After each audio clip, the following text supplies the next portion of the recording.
możesz krzyczeć, nikt cię nie słyszy, możesz płakać, ale nikt cię nie widzi.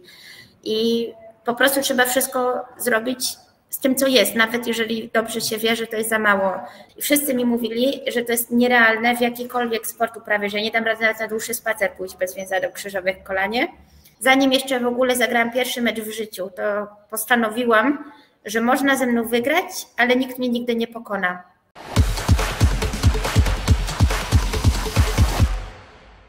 Dzień dobry, moim dzisiejszym gościem jest tenisistka, która buduje swoją karierę zawodową w sposób niezwykły. Poszła z Polski do Włoch, by tam, mając znacznie lepsze możliwości w kontekście rozwoju, pnąć się po prostu po tych szczebelkach i być może dojść na sam szczyt. Dzisiejszym gościem jest Natalia Lewczuk. Cześć Natalia. Cześć. Jestem przekonany, że dzisiejsza rozmowa będzie po pierwsze długa, po drugie będzie zawierać sporo ciekawych wątków, natomiast zanim do tego przejdziemy, oczywiście chciałbym, żebyś Natalia opowiedziała nam, czyli widzom, odbiorcom, słuchaczom, czym się zajmujesz, jak twoje samopoczucie, jak się masz i po prostu jak to wygląda u ciebie. A więc jak to się mówi często, scena jest twoja. Więc czym się zajmuję, to tak generalnie biegam za żółtą piłeczką. A dlaczego nie na przykład za białą, za piłką nożną albo za piłką siatkową? Tak naprawdę moja przygoda zaczęła się, kiedy miałam 7 lat i oglądałam w telewizji, ogólnie przełączałam kanały i przypadkiem gdzieś trafiłam na mecz tenisa. Wtedy jeszcze nie wiedziałam, co to jest w ogóle za sport, na czym to polega, ale od razu zafascynowało mnie, że tyle ludzi siedzi w skupieniu, wpatrzenie w 2 osoby na środku i chyba na dobre kilkadziesiąt minut mnie to po prostu pochłonęło. Nie miałam pojęcia, jakie są zasady, kto tam gra. A pamiętasz, jaki to był mecz? No właśnie, nie wiem, kompletnie pewnie jakiś wielkoszlemowy, skoro leciał na głównych kanałach, ale nie mam pojęcia. Wtedy zupełnie nie znałam się na tym sporcie, ale od początku właśnie mnie to zafascynowała taka atmosfera, aura tego. I od razu powiedziałam, że chcę, żeby mnie rodzice zapisali gdzieś na zajęcia, że chcę trenować ten sport. I zaczęłam w Białymstoku, w moim rodzinnym mieście, choć niestety tenis tam wyglądał dość ciężko. Ogólnie w Polsce jest to dość trudny sport do trenowania, a wtedy tak naprawdę nie miałam ani dobrych warunków. Mój pierwszy kort to była tak naprawdę szklarnia przerobiona na kort tenisowy. Czyli tam duszno musiało być niestety. Tak, choć akurat sama temperatura to jest najmniejszy problem. Nieraz w balonach tenisowych też jest dość duszno. Tutaj szczególnie o tej porze roku, coś o tym teraz wiem we Włoszech. Oj, tak. Ale gorzej, że na przykład miałam metry za linią końcową, więc nie miałam możliwości nawet wyjść do tyłu, czyli odpowiednio się nawet nauczyć poruszać po korcie, już nie mówiąc o nawierzchni, o jakości piłek, o tym, że dach to była plandeka, którą mogłam ręką dotknąć i był zdecydowanie za nisko. Wiele rzeczy, ale no przede wszystkim nie było nawet za bardzo alternatywy, bo ogólnie jeszcze w Białymstoku myślę, że do tej pory to jest najgorzej w całej Polsce rozwinięty obszar. Nie ma tam po prostu tenisa zawodniczego. Tak, nawet teraz gdzieś mniejsze dzieci już tam zaczynają grać, ale głównie jest to tenis jednak amatorski. Brakuje takiego szkolenia, nawet nastawienia na to, żeby był to tenis zawodniczy. Więc kiedy ja wtedy chciałam zacząć grać, to nie było za bardzo ani trenerów, szczególnie, że nie jest to łatwy sport, głównie w Polsce ze względów finansowych, bo wszystko jest bardzo sprywatyzowane. Za wszystko, za każdą godzinę trzeba samemu płacić za kort tenisowy, za godzinę trenera, nawet sprzęt jak piłki trzeba w Polsce kupować sobie samemu, więc większość osób ma po prostu własne kluby albo nawet małe dzieci mają właściwie trenerów na kontrakcie.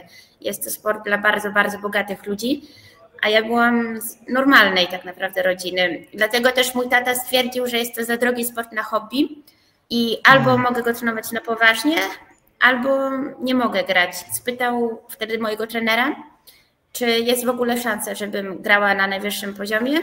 No i mój trener tak naprawdę przez bardziej pryzmat własnych doświadczeń powiedział, że jest to ciężko, niemożliwe tak naprawdę, bo sam miał bardziej taką osobowość, że taki nieśmiały. Nie ma mu tego za złe, bo po prostu myślę, że gdyby nawet Federera wtedy zobaczył, to powiedziałby to samo, bo bardziej przez swoje doświadczenia. No ale mój tata stwierdził, że skoro nie, to nie mogę grać i rozumiem go, bo patrząc na to, ile ten tenis jednak kosztuje, jak bardzo jest drogi, ludzie często sprzedają mieszkania, samochody, żeby dzieci mogły grać, no to po prostu stwierdził, że jako hobby może powinnam coś innego i zaczęłam wtedy grać w tenisa stołowego. Dołączyłam do mojego brata do klubu, byłam pierwszą i jedyną wtedy dziewczynką, no ale nie było to dla mnie łatwe, głównie przez to, że jednak to były dzieci i nie rozumiały tego, że ja na przykład zawsze miałam takie podejście, że słuchałam trenerów, zawsze robiłam wszystko na 100%. Na przykład trener wychodził z sali, ale mówił nam, co mamy robić, to ja nie przerywałam. Inne dzieci oczywiście przerywały, bo trener nie patrzy. A ja robiłam dalej wszystko, bo wiedziałam, co mam robić. I głównie przez to się ze mnie sporo osób też śmiało, więc nie miałam kolegów, ale nie wiedziałam, co chcę. Wiedziałam, że nie chcę odpuszczać, bo cokolwiek nie robiłam, starałam się zawsze robić to na 100%. Tylko właśnie tu jest różnica, że wtedy ten tenis stołowy trenowałam, bo po prostu nie chciałam odpuścić i często po treningu zostawałam ostatnia w szatni, gdzieś nawet płakałam, bo nie lubiłam tego, co robię, nawet nie wiedziałam, ile mam pucharów. Aż pewnego razu moja koleżanka do mnie pierwszy raz przyszła i powiedziała do mnie coś takiego, jak weszła do pokoju: wow, ile masz medali, pucharów, zawsze chciałam mieć chociaż jeden. A ja dopiero zdałam sobie sprawę, że ja w ogóle jakiś mam. I wtedy zrozumiałam, że skoro wygrywam nawet, a jestem tak nieszczęśliwa, nie lubię tego robić, tylko temu dalej gram, bo nie chcę się poddać, nie chcę odpuścić, to ja nie muszę tego robić, bo po co, skoro nie sprawia mi to radości. I wtedy stwierdziłam, że no zawsze w tego tenisa jednak ja chciałam grać i porozmawiałam z mamą, czy jednak może bym mogła wrócić na kort. I mama stwierdziła, że tak naprawdę ona nie do końca rozumiała, czemu ja wtedy przestałam grać. I znowu wróciłam, tylko że dalej sytuacja była taka, jak mówiłam wcześniej. Były ciężkie warunki, ale mimo to po tygodniu stwierdziłam, że ja chcę grać i chcę grać na poważnie. I nie obchodzi mnie, co inni mówią, co myślą, czy to jest realne, czy to nie jest realne, to w jakim jestem miejscu, że mam ten dziurawy kort i kilka starych piłek, ale ja chcę grać, bo tak, no już wtedy też trenowałam na zewnątrz, więc już czasem wychodziłam z tej szklarni, ale no warunki były takie ciężkie i szczególnie też, że mój trener miał mocne problemy osobiste, więc tak naprawdę częściej byłam na korcie sama niż z nim. Nieraz zdarzało się, że nie przychodził w ogóle na treningi i po prostu na przykład stawiałam telefon na drzewie z nagraniem gdzieś Dziokowicza i starałam się go naśladować, robić cienie. Bardzo dużo na przykład serwowałam i sama porównywałam po prostu technikę do Szarapowej, do Sereny Williams, więc trochę musiałam być sama swoim trenerem. Ale stwierdziłam właśnie po tygodniu, że ja chcę grać i zrobię absolutnie wszystko, żeby być jak najlepszą. I zaczęłam przychodzić wcześniej, zostawać później. Zaczęłam wstać o 4 rano i chodzić na przykład biegać interwały między latarniami. W szkole pod podręcznikami miałam artykuły na temat przygotowania fizycznego, na temat dietetyki, psychologii, sportu. Nawet jadąc autobusem oglądałam tenis i analizowałam technikę, analizowałam taktykę. Pod ławką oglądałam mecze i jestem pod wrażeniem. Jestem pod wrażeniem, bo to jest takie wielopłaszczyznowe w sumie spojrzenie na sport. Nie tylko treningi, nie tylko wyniki sportowe, ale również, tak jak wspomniałaś, dietetyka, oglądanie jakichś kompilacji na przykład, czy to na YouTube, czy to w innych mediach społecznościowych. Jako pewnie nastolatka, no jestem po prostu pod wrażeniem, że coś takiego było. Natomiast tak, ale myślę, że każdy sport tak wygląda, że to jest jednak całokształt. Nie można być tylko dobrym technicznie, a być słabym fizycznie. Dobrym fizycznie, a słabym mentalnie. Tutaj trzeba być dobrym na każdej płaszczyźnie, jeżeli chce się mieć wyniki. Wspominałaś, Natalia, o tym, że miałaś bardzo trudne warunki do gry, że grałaś w szklarni, że za linią końcową metr praktycznie już nic nie było i że odpalałaś te kompilacje, ale czy jesteś w stanie jakieś inne szczegóły takie ciekawe dla nas widzów powiedzieć a propos właśnie tych warunków, jakie były? Głównie warunkami było to, że na przykład nie miałam zupełnie piłek choćby dobrej jakości, bo w tenisie piłki się dość szybko zużywają. Używamy 2 rodzajów. Są piłki bezciśnieniowe, które możemy z kosza grać, albo są ciśnieniowe z puszki. I wymiany na przykład gra się tymi z puszki, więc one starczają tak naprawdę na 1-2 treningi.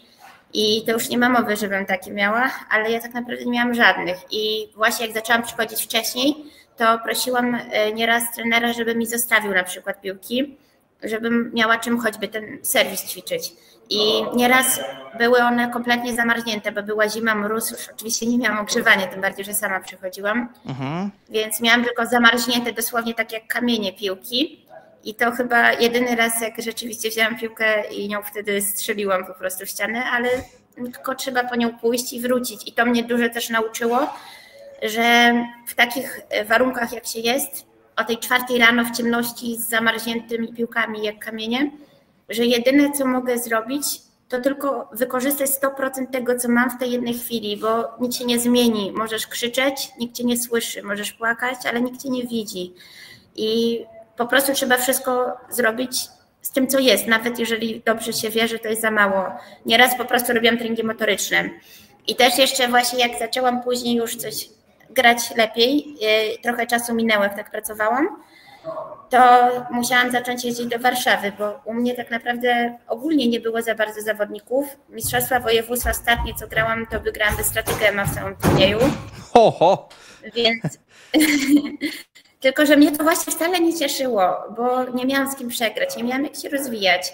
Grałam głównie z facetami, z amatorami, ale też z innymi trenerami, tylko że to jest inny tenis, to nie jest to samo. Nie mogę grać z jakimś panem 70-letnim, a potem jechać na turnieje z dziewczynami, które biegają, są silne, sprawne. To jest inny tenis, w ogóle też męski to jest trochę inna piłka. Więc nie miałam tak naprawdę z kim za bardzo już grać i stwierdziłam, że chcę się dalej rozwijać. Mówiłam rodzicom na przykład, że idę w weekend do kina, a jechałam pociągiem do Warszawy ponad 200 kilometrów, żeby tam zacząć trenować. I początkowo to były właśnie weekendy, nic nie powiem, wolne w szkole.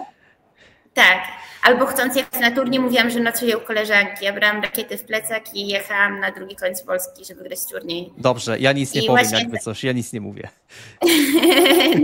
Tak, tylko właśnie też niedawno mama mi powiedziała, że ona tak naprawdę wiedziała, tylko nic nie mówiła, bo gdzieś czasem to milczenie jest też przyzwoleniem i gdzieś w ten sposób trochę pomogła mi jednak, żeby dalej móc to robić, bo wiedziała, a nic nie mówiła. Ja myślę, że rodzic po prostu zna dziecko na wylot i wie, kiedy mówi prawdę, a kiedy może blefować, więc może o co chodzi. Albo zadzwoniła do tej koleżanki, jak tam nocowanie.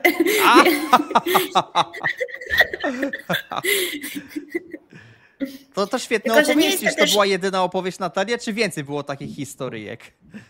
Więcej, bo właśnie jak zaczęłam do tej Warszawy jeździć, zaczęłam wtedy pracować z trenerem Mariem Trnowskim, który jest jednym z najlepszych trenerów w Polsce. Wielu zawodowców prowadził, między innymi miał deblistki bardzo dobre na poziomie WTA. Był taki chłopak Gafron, który był w finale juniorskiego Wimbledonu. Był choćby teraz, jest młody, 20-letni Max Kaśnikowski, też od początku, od 5 roku życia, aż do ATP go doprowadził, więc jest naprawdę super trenerem. Tylko trochę mu współczuję właśnie rzeczywistości polskiej, tego jak musi pracować, że musi być takim człowiekiem orkiestrą. I sam na przykład z tym Gawronem wiem, że robił mu treningi motoryczne, że jeździł nawet do domu, czytał mu książki, żeby go mentalnie rozwijać. Więc jest trenerem tenisa, a musiał być tak naprawdę każdym ze sztabu. To jest praca na 2 etaty, jak nie więcej. Myślę, że tak na 4 etaty. Albo na 4 nawet. Rzeczywiście, tak, jestem pod wrażeniem. I właśnie jak zaczęłam wtedy tam jeździć do Warszawy, żeby móc z tym trenerem pracować. Bardzo fajnie, że on też chciał ze mną. Jestem mu bardzo za to wdzięczna, że dał mi szansę.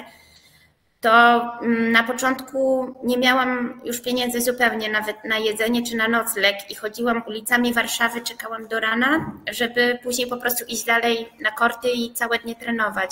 Nie spałaś w ogóle w nocy?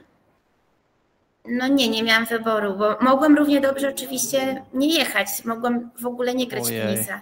Więc ja wiem, że to nie jest oczywiście odpowiedzialne, nie jest mądre, że kontuzje i rozumiem i się całkowicie zgadzam, ale też ludzie muszą zrozumieć mnie, że ja wtedy nie miałam tak naprawdę wyjścia, bo była jedyna możliwość, żeby trenować, a i tak płaciłam dużo mniej za treningi niż ktokolwiek inny i tak trener bardzo mi pomagał, a musiałam oddać wszystko, co tak naprawdę miałam.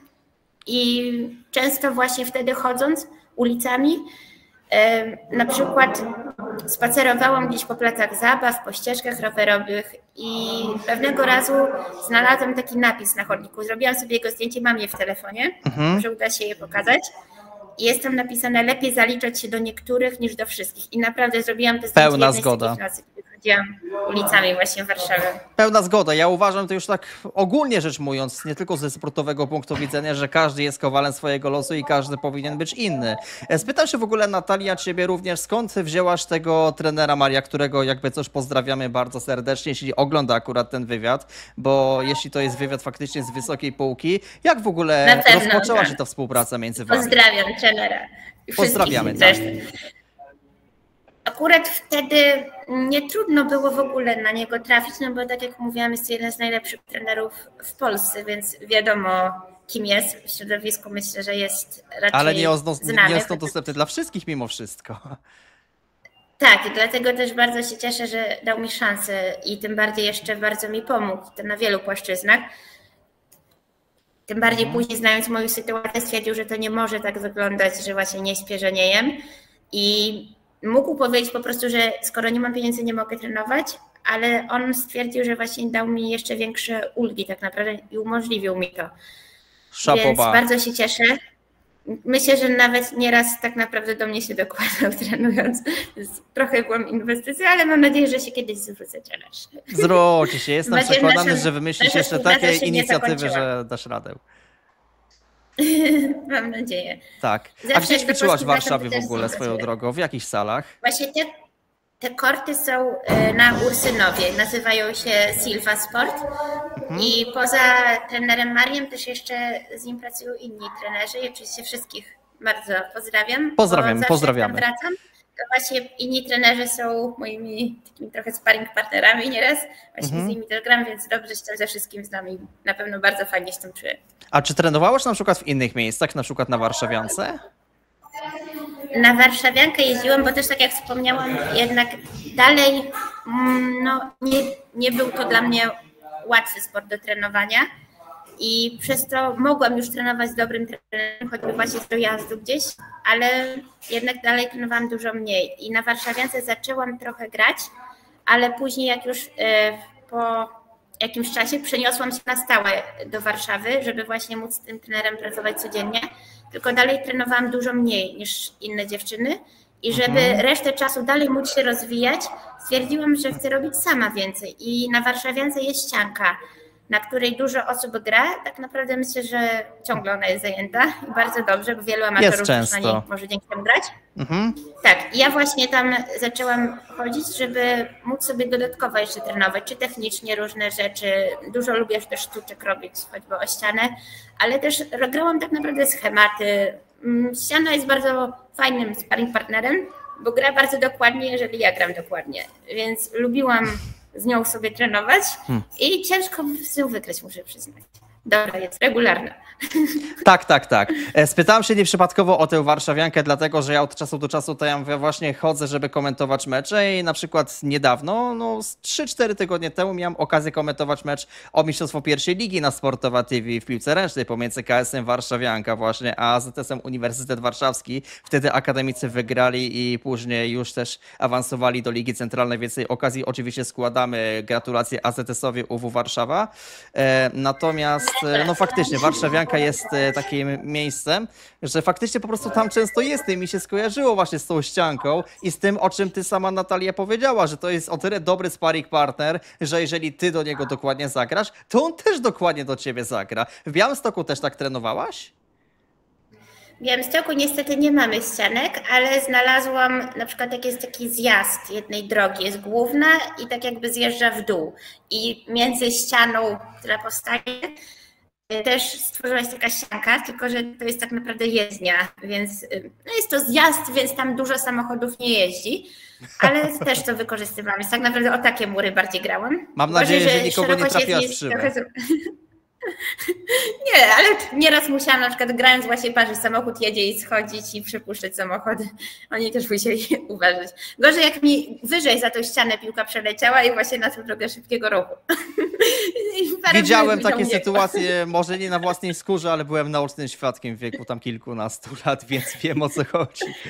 Ale żadnego wypadku nie spowodowałam, więc i super. Też musiałam uważać, żeby nie grać wysoko. Tylko właśnie nawet na tą ściankę grałam choćby w Warszawie, to dalej no nie było to dość łatwe, bo pamiętam nawet niedawno jeszcze, jak tam grałam i na przykład w pełnym deszczu, tak naprawdę w ulewie, też już nieraz ciemno było, stawiałam telefon, z telefonu odpalałam latarkę, żeby oświetlać kawałek muru i tak naprawdę nie widziałam ani tej piłki, która i tak była jeszcze całkowicie przymknięta i no mniej więcej właśnie w taki sposób musiałam trenować. A z drugiej strony też dużo mnie to nauczyło właśnie takiej cierpliwości, bo te warunki się nie zmienią. Musisz umieć je po prostu zaakceptować, wykorzystać to, co masz i zrobić z tego 100%. I teraz widzę z perspektywy czasu, jak ostatnio dość dobrze sobie tej radzę w turniejach włoskich, że chyba to jest kluczowe. Gdyby ktoś mnie spytał właśnie, co jest moim kluczem, że tyle tutaj wygrywam, to myślę, że właśnie to, te doświadczenia. Dzięki temu łatwiej jest mi nie być złą, może nie tyle kontrolować emocje, ale ja nawet nie czuję takich emocji, że słońce mi przeszkadza, nawierzchnia mi przeszkadza, przeciwnik mi przeszkadza. Ja tego nie czuję, tylko umiem wykorzystać właśnie to, co mam i umiem się adaptować może trochę lepiej. Widzę to po ostatnim finale, szczególnie jak rzeczywiście były trudne warunki, ale moja przeciwniczka cały pierwszy set narzekała, a ja stwierdziłam, że po prostu mogę to wykorzystać, bo warunki się nie zmienią, ale mogę zmienić to, jak na przykład taktycznie mam podejście do meczu. I chyba właśnie te warunki z Polski mnie tego nauczyły. Ale to jest super i pozwolę, Natalia, że porównam twoją etykę pracy do etyki pracy bardzo wielu sportowców na Islandii, bo dla mnie to jest dalej taki fenomen sportowy. Islandia to jest kraj, który ma no plus minus 300 000 mieszkańców, ale mają świetną reprezentację na przykład w piłce ręcznej, w piłce nożnej. Przecież Euro 2016 tam był ćwierćfinał. Piłkarze nośni, jest jakiś eksport na pewno tych zawodników i Islandczycy po prostu osiągają takie wyniki. Dlaczego? Dlatego, że oni właśnie trenują w bardzo trudnych warunkach, że tam z jednej strony jest wulkan, z drugiej strony są jakieś góry, z trzeciej strony jest po prostu taka prowizoryczna hala sportowa i jak dochodzi do na przykład mistrzostw Europy, mistrzostw świata, niektórzy piłkarze mogą protestować, dyskutować z sędziami, a Islandczycy po prostu biegają i przyjmują każdą decyzję z pokorą i to jest takie właśnie po prostu kształcące również dla sportowców, więc super, że coś takiego właśnie, Natalia, mówisz. Natomiast ja jeszcze przejdę do tematu właśnie twoich turniejów, ale zanim przejdziemy do Włoch, skupimy się jeszcze na Polsce, bo powiedziała, że tam na Podlasiu, Białymstoku nie miałaś dla siebie konkurencji. A jak to wyglądało na przykład w Mistrzostwach Polski, jeśli startowałaś? No tutaj właśnie już było troszeczkę gorzej, bo tutaj już się mierzyłam z zawodniczkami, które jednak te warunki miały, bo o ile tenis jest naprawdę ciężkim sportem do trenowania, to nie zmienia tego, że no niektórzy temu poświęcają wszystko, właśnie ludzie sprzedają mieszkania, domy, a niektórzy po prostu są milionerami i ich na to stać. I jednak te dziewczyny, które trenują na tej jakości, które mają trenerów od wszystkiego, mają warunki, mają normalne korty, mają normalne piłki, przede wszystkim mają godziny treningów takie, jakie powinny być i to jeszcze na dobrej jakości. A ile trenują dziennie tacy zawodowcy, przepraszam? Myślę, że tak 4 godziny to jest minimum. Okej. 4 w górę. A w twoim przypadku? Ale to zależy też. Tutaj w akademii mamy 2 razy po 2 godziny tenisa i 2 godziny motoryczne, atletykę. Ale też jeszcze można być, oczywiście ile się chce, tak naprawdę nieraz to wykorzystuję, tak naprawdę prawie codziennie i dodatkowo jeszcze mogę sama być ile chcę. Rozumiem. Ale te 4 godziny minimum oczywiście mamy. No i właśnie myślę, że wtedy tak naprawdę, kiedy już się mierzyłam na tych turniejach gdzieś ogólnopolskich z tymi zawodniczkami, to właśnie charakter to już jest za mało, to, że się chce, tylko ta różnica w tej jakości tego, że ja się tak naprawdę z YouTube'a uczyłam przed lustrem, nocami machałam rakietą, a jednak te dziewczyny miały trenerów, miały jak trenować, miały te godziny na korcie, no to ja tak naprawdę przegrywałam bardziej z rzeczywistością, a nie tyle z samymi przeciwniczkami.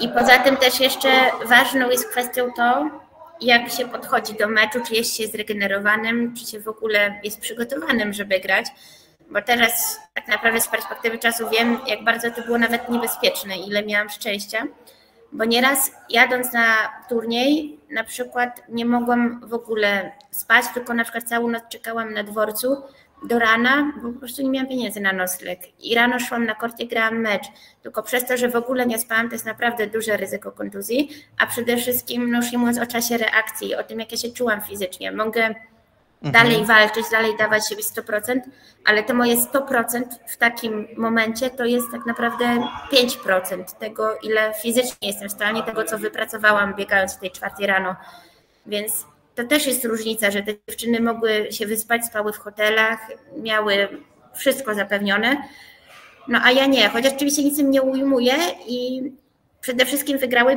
bo lepiej grały w danym konkretnym meczu, a nieraz też ja oczywiście wygrałam, gdzieś tam byłam w rywalizacji, coś tam. A jakieś udało się dobre relacje zbudować z tymi koleżankami?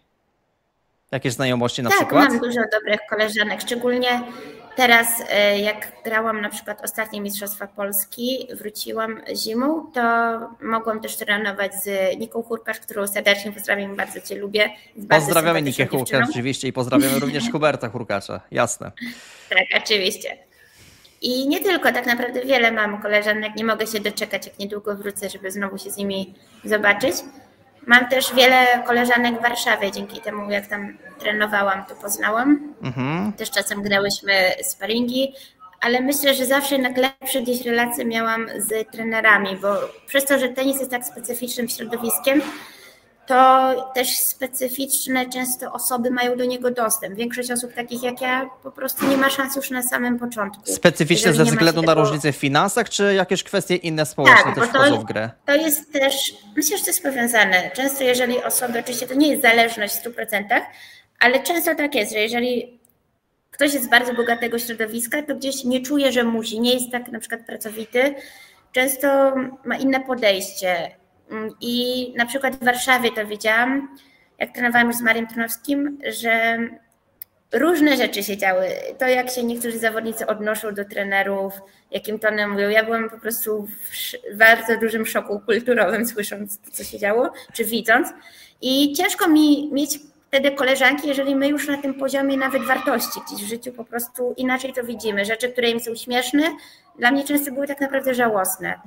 Więc nawet raz powiedziałam coś takiego dla trenera, że przyjdę kiedyś z krzesłem, wezmę popcorn, usiądę po prostu posiedzieć, popatrzeć, bo to jest lepsze niż film w kinie. Czy coś niż serial. Tak, więc gdzieś lepsze relacje jednak miałam przede wszystkim z trenerami, myślę, ale na turniejach, tym bardziej tych wyższych, gdzie już te dziewczyny grają, więc trochę pracy musiały włożyć, to już coraz więcej tych koleżanek miałam. Rozumiem.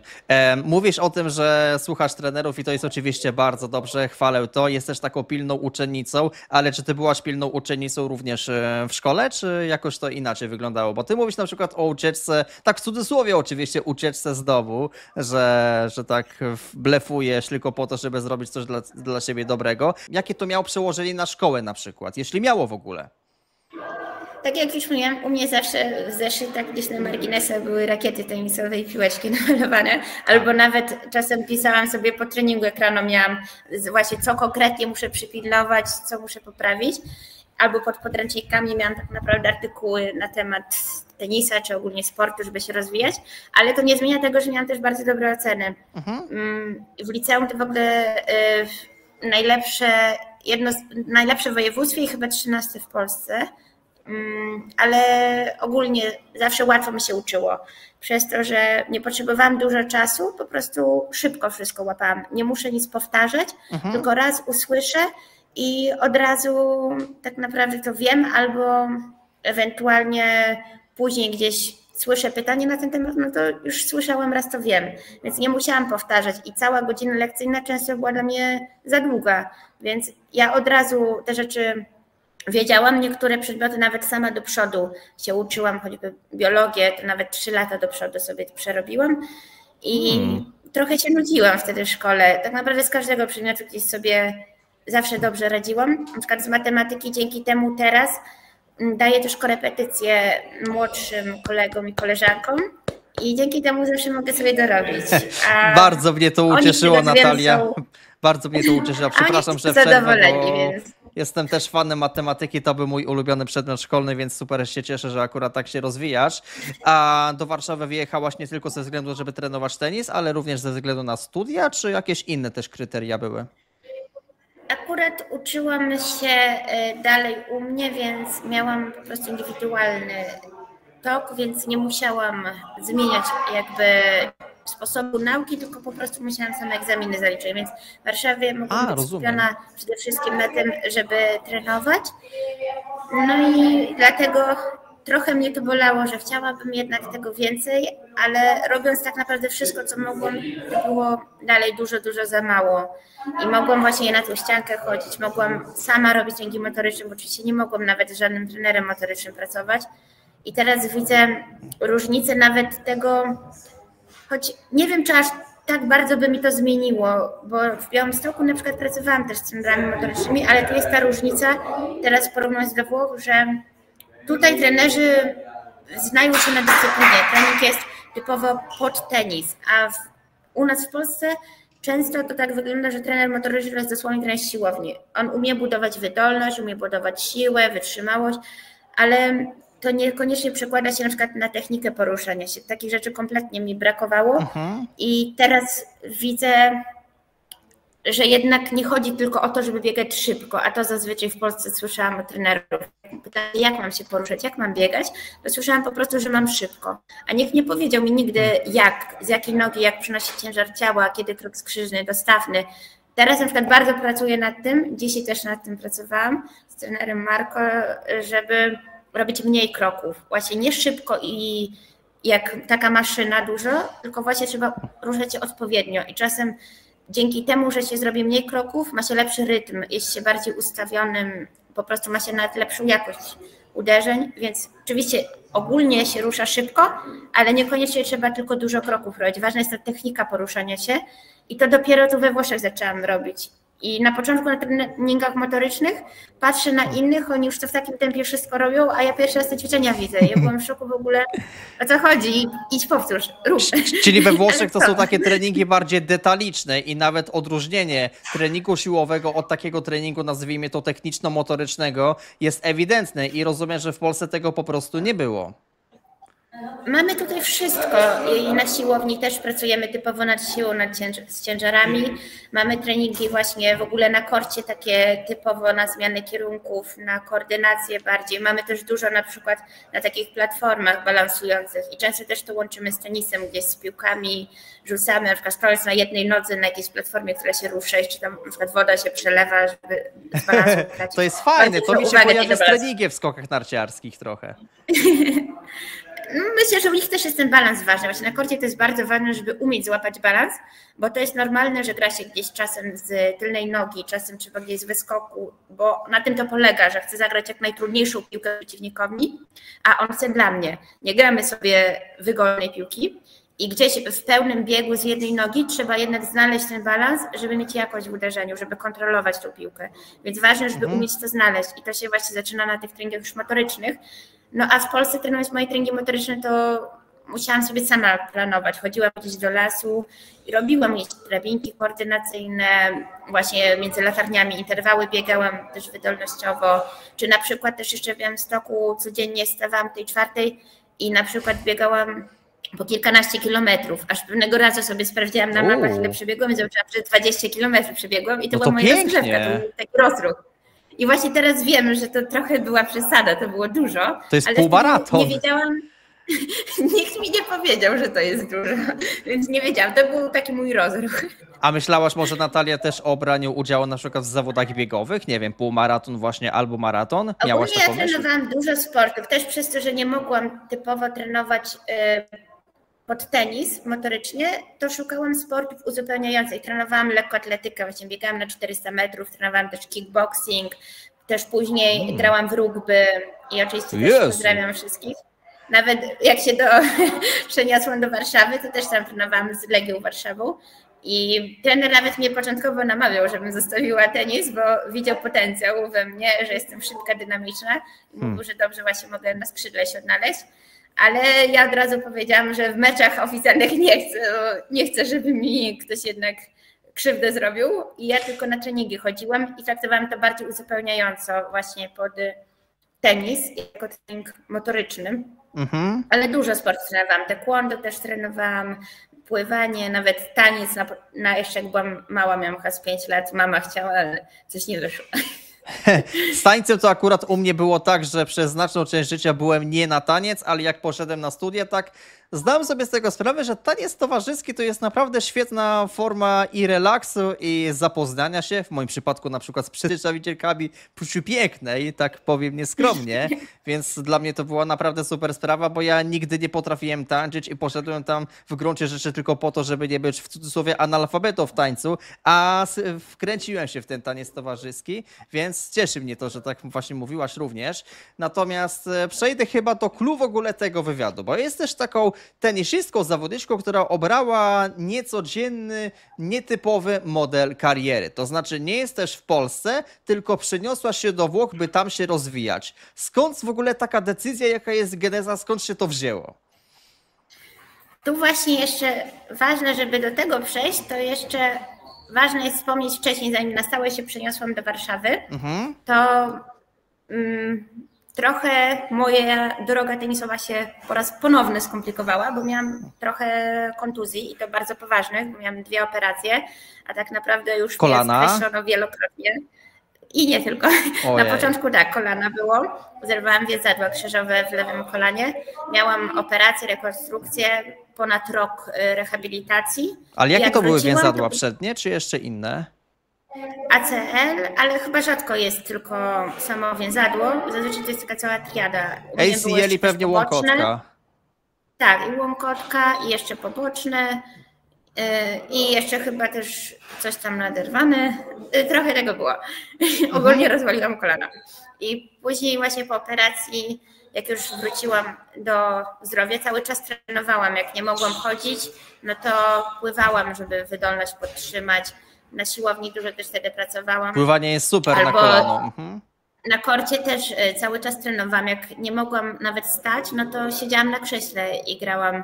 Więc cały czas gdzieś byłam w tym treningu, dużo rzeczy technicznych też wtedy zrobiłam. A jak to wyglądało, no jednak, takie granie na leżące albo na siedzące, że po prostu brałaś rakietkę i tak podwijałaś?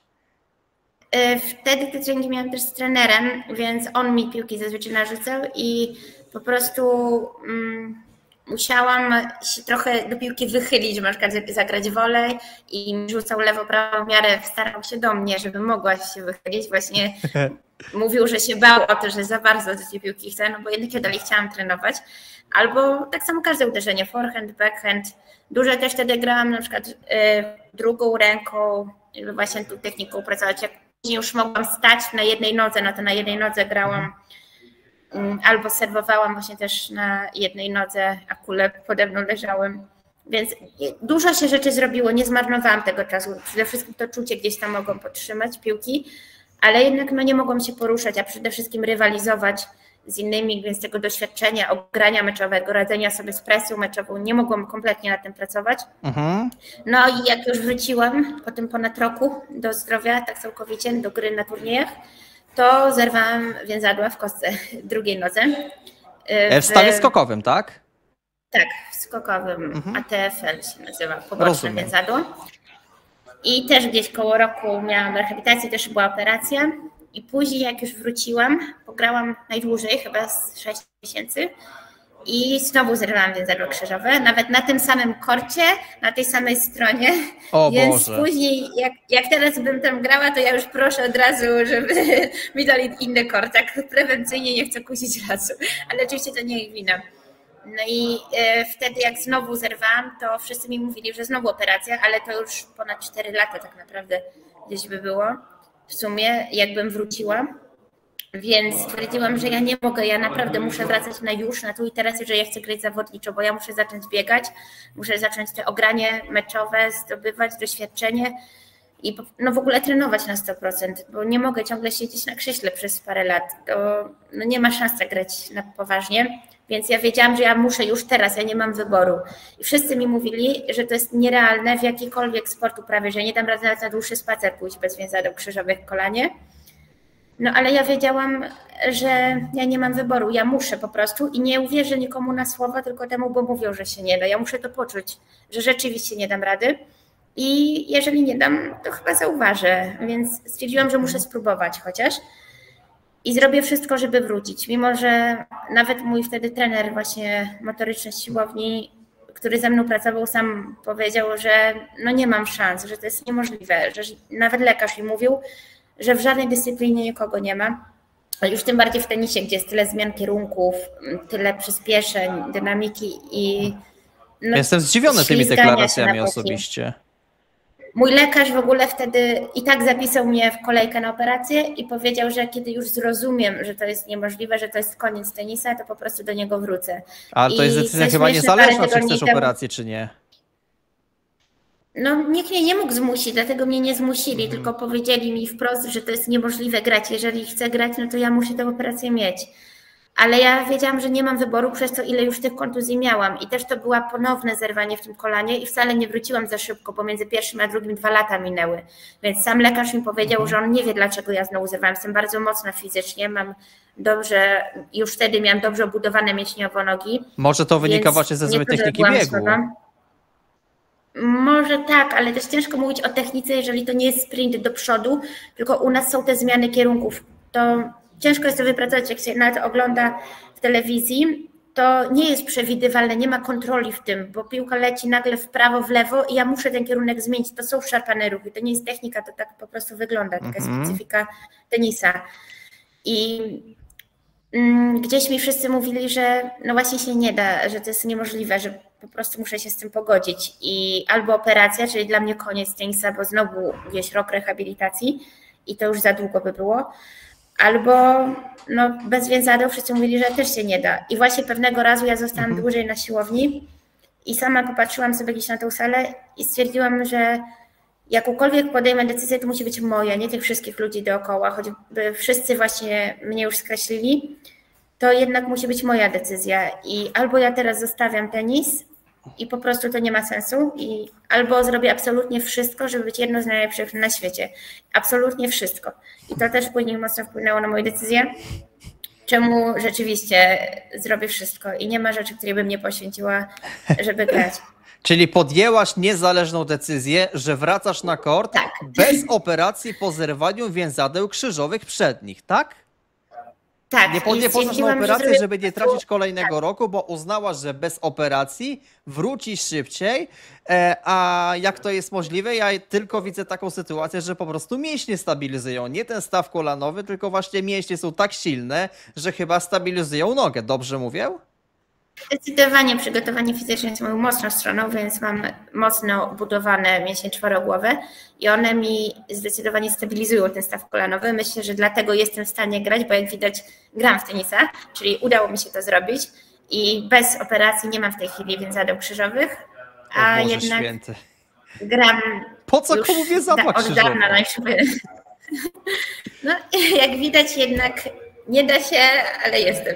Choć od razu chcę też zaznaczyć, że nikogo nie chcę namawiać, żeby koniecznie szedł moją drogą, bo jednak ja każdy bym się jest bał. inny. Myślę, tak, nie chcę brać takiej odpowiedzialności, bo nie wiem, jak to by było u kogoś innego, kto by też zdecydował się uprawiać wyczynowo sport bez więzadeł krzyżowych, bo jednak wpływ ma i to, że ja całe życie od 4 roku już zawodniczo uprawiam sporty, to że właśnie jestem mocna fizycznie, ogólnie też ma wiele rzeczy, więc nie chcę brać odpowiedzialności za kogoś innego, ale jeżeli ktoś mówi, że się nie da, no to jestem, więc da się. I już od dawna robię wszystko na 100%. Nie czuję oczywiście żadnego bólu w 100%, to kolano jest stabilne i można jednak, jak widać. Ten wywiad ma przede wszystkim pokazać ciebie jako taką osobę z niezwykłym podejściem i taką osobę po prostu zdeterminowaną. To nie jest do końca taka wyrocznia, co jest dobre, co jest złe, to każdy sam musi odpowiedzieć na to pytanie, ale wróćmy w ogóle do wątku. Ja po prostu nie miałam wyboru. I właśnie później jak grałam już... Tak, i nie, już przechodzę właśnie do Włoch. Później jak grałam w Warszawie z trenerem Mariem, już na stałe byłam w Warszawie, już po tych kontuzjach udało mi się wrócić. Właśnie stwierdziłam, że przyniosę się do Warszawy, żeby móc z najlepszym trenerem pracować, ale jednak trenowałam dalej dużo mniej. Widziałam też na turniejach, że to jest jednak za mało, jak mierzyłam się z tą rzeczywistością, jak zaczęłam grać pierwsze też ITF-y z dziewczynami z innych krajów i widziałam jednak różnicę, że no to jest zbyt techniczny sport. Ja jednak muszę mieć też tą ilość i jakość treningów, a dla mnie było to nieosiągalne w Polsce, bo jednak nie mam takiego zaplecza, nie mam milionerów rodziców i po prostu nie mogłam trenować tak, jak powinnam. Ale na jednym takim turnieju ITF poznałam koleżankę z Włoch, Anastazję Onio. Bardzo Cię pozdrawiam serdecznie. Pozdrawiamy Anastazję, pozdrawiamy, jeśli nas ogląda, tak. Tak, próbowałam przekonać, żeby przyszła, może jeszcze gdzieś będzie w Szwajcarii złapie, ale no, na razie jeszcze jej nie widzę. I właśnie ją poznałam i tak przy okazji gdzieś chyba z dziewczynami wtedy w szatni rozmawiałyśmy o tym, no jak ciężko jest trenować w Polsce, jak to jest strasznie drogi sport, jakie są ciężkie warunki tak naprawdę dla każdego. I ona to usłyszała, a że jest pół Polką, pół Włoszką, to bardzo dobrze nas rozumiała. I sama gdzieś tam przy okazji się zdziwiła po prostu, że to tak u nas wygląda i powiedziała nam, jak to wygląda we Włoszech, że są akademie, że wszystko jest jednak zorganizowane, wszystko jest w jednym miejscu, jaka jest jakość treningów. Opowiedziała po prostu, jak trenuje, ale też przede wszystkim powiedziała, ile to kosztuje. I teraz wiem, że mniej więcej tyle, co miesięcznie tutaj płacę, to w Polsce tyle samo trenując bym mogła jakieś 4 dni trenować. Więc 4 dni, a miesiąc to jest trochę różnica. Jest zdecydowanie. Jednak inaczej, już nie mówiąc o jakości treningów i tego, jakie jest całe zaplecze, jaki jest system tak naprawdę. Jeszcze moja akademia tutaj to jest 3. w tej chwili we Włoszech, a przez wiele lat była 1. i no, widać ten poziom, widać tą jakość trenerów. Właśnie, bo ty teraz w budynku akademii jesteś, tak? Tak, jak widać, tenis training school. Training school. Mogą Państwo zobaczyć, gdzie jest teraz Natalia, z jakiego miejsca teraz nadaje na Sportowa TV. Czyli to jest, Natalia, taka bardziej spontaniczna decyzja, że pogadałaś z koleżanką, którą spotkałaś, powiedziała, jak jest we Włoszech i to jest taka decyzja, jak to mówi młodzież, YOLO, że po prostu wszystko na jedną kartę? Właśnie wtedy na początku stwierdziłam, że taki raj, który mi opowiedziała, chcę zobaczyć na własne oczy, nawet w ramach takiego obozu, po prostu sobie przyjechać na początku na miesiąc do niej po prostu w odwiedziny, więc mnie zaprosiłam tutaj i zobaczyłam wtedy, jak się trenuje, jak to rzeczywiście wygląda, jaka jest jakość tych treningów.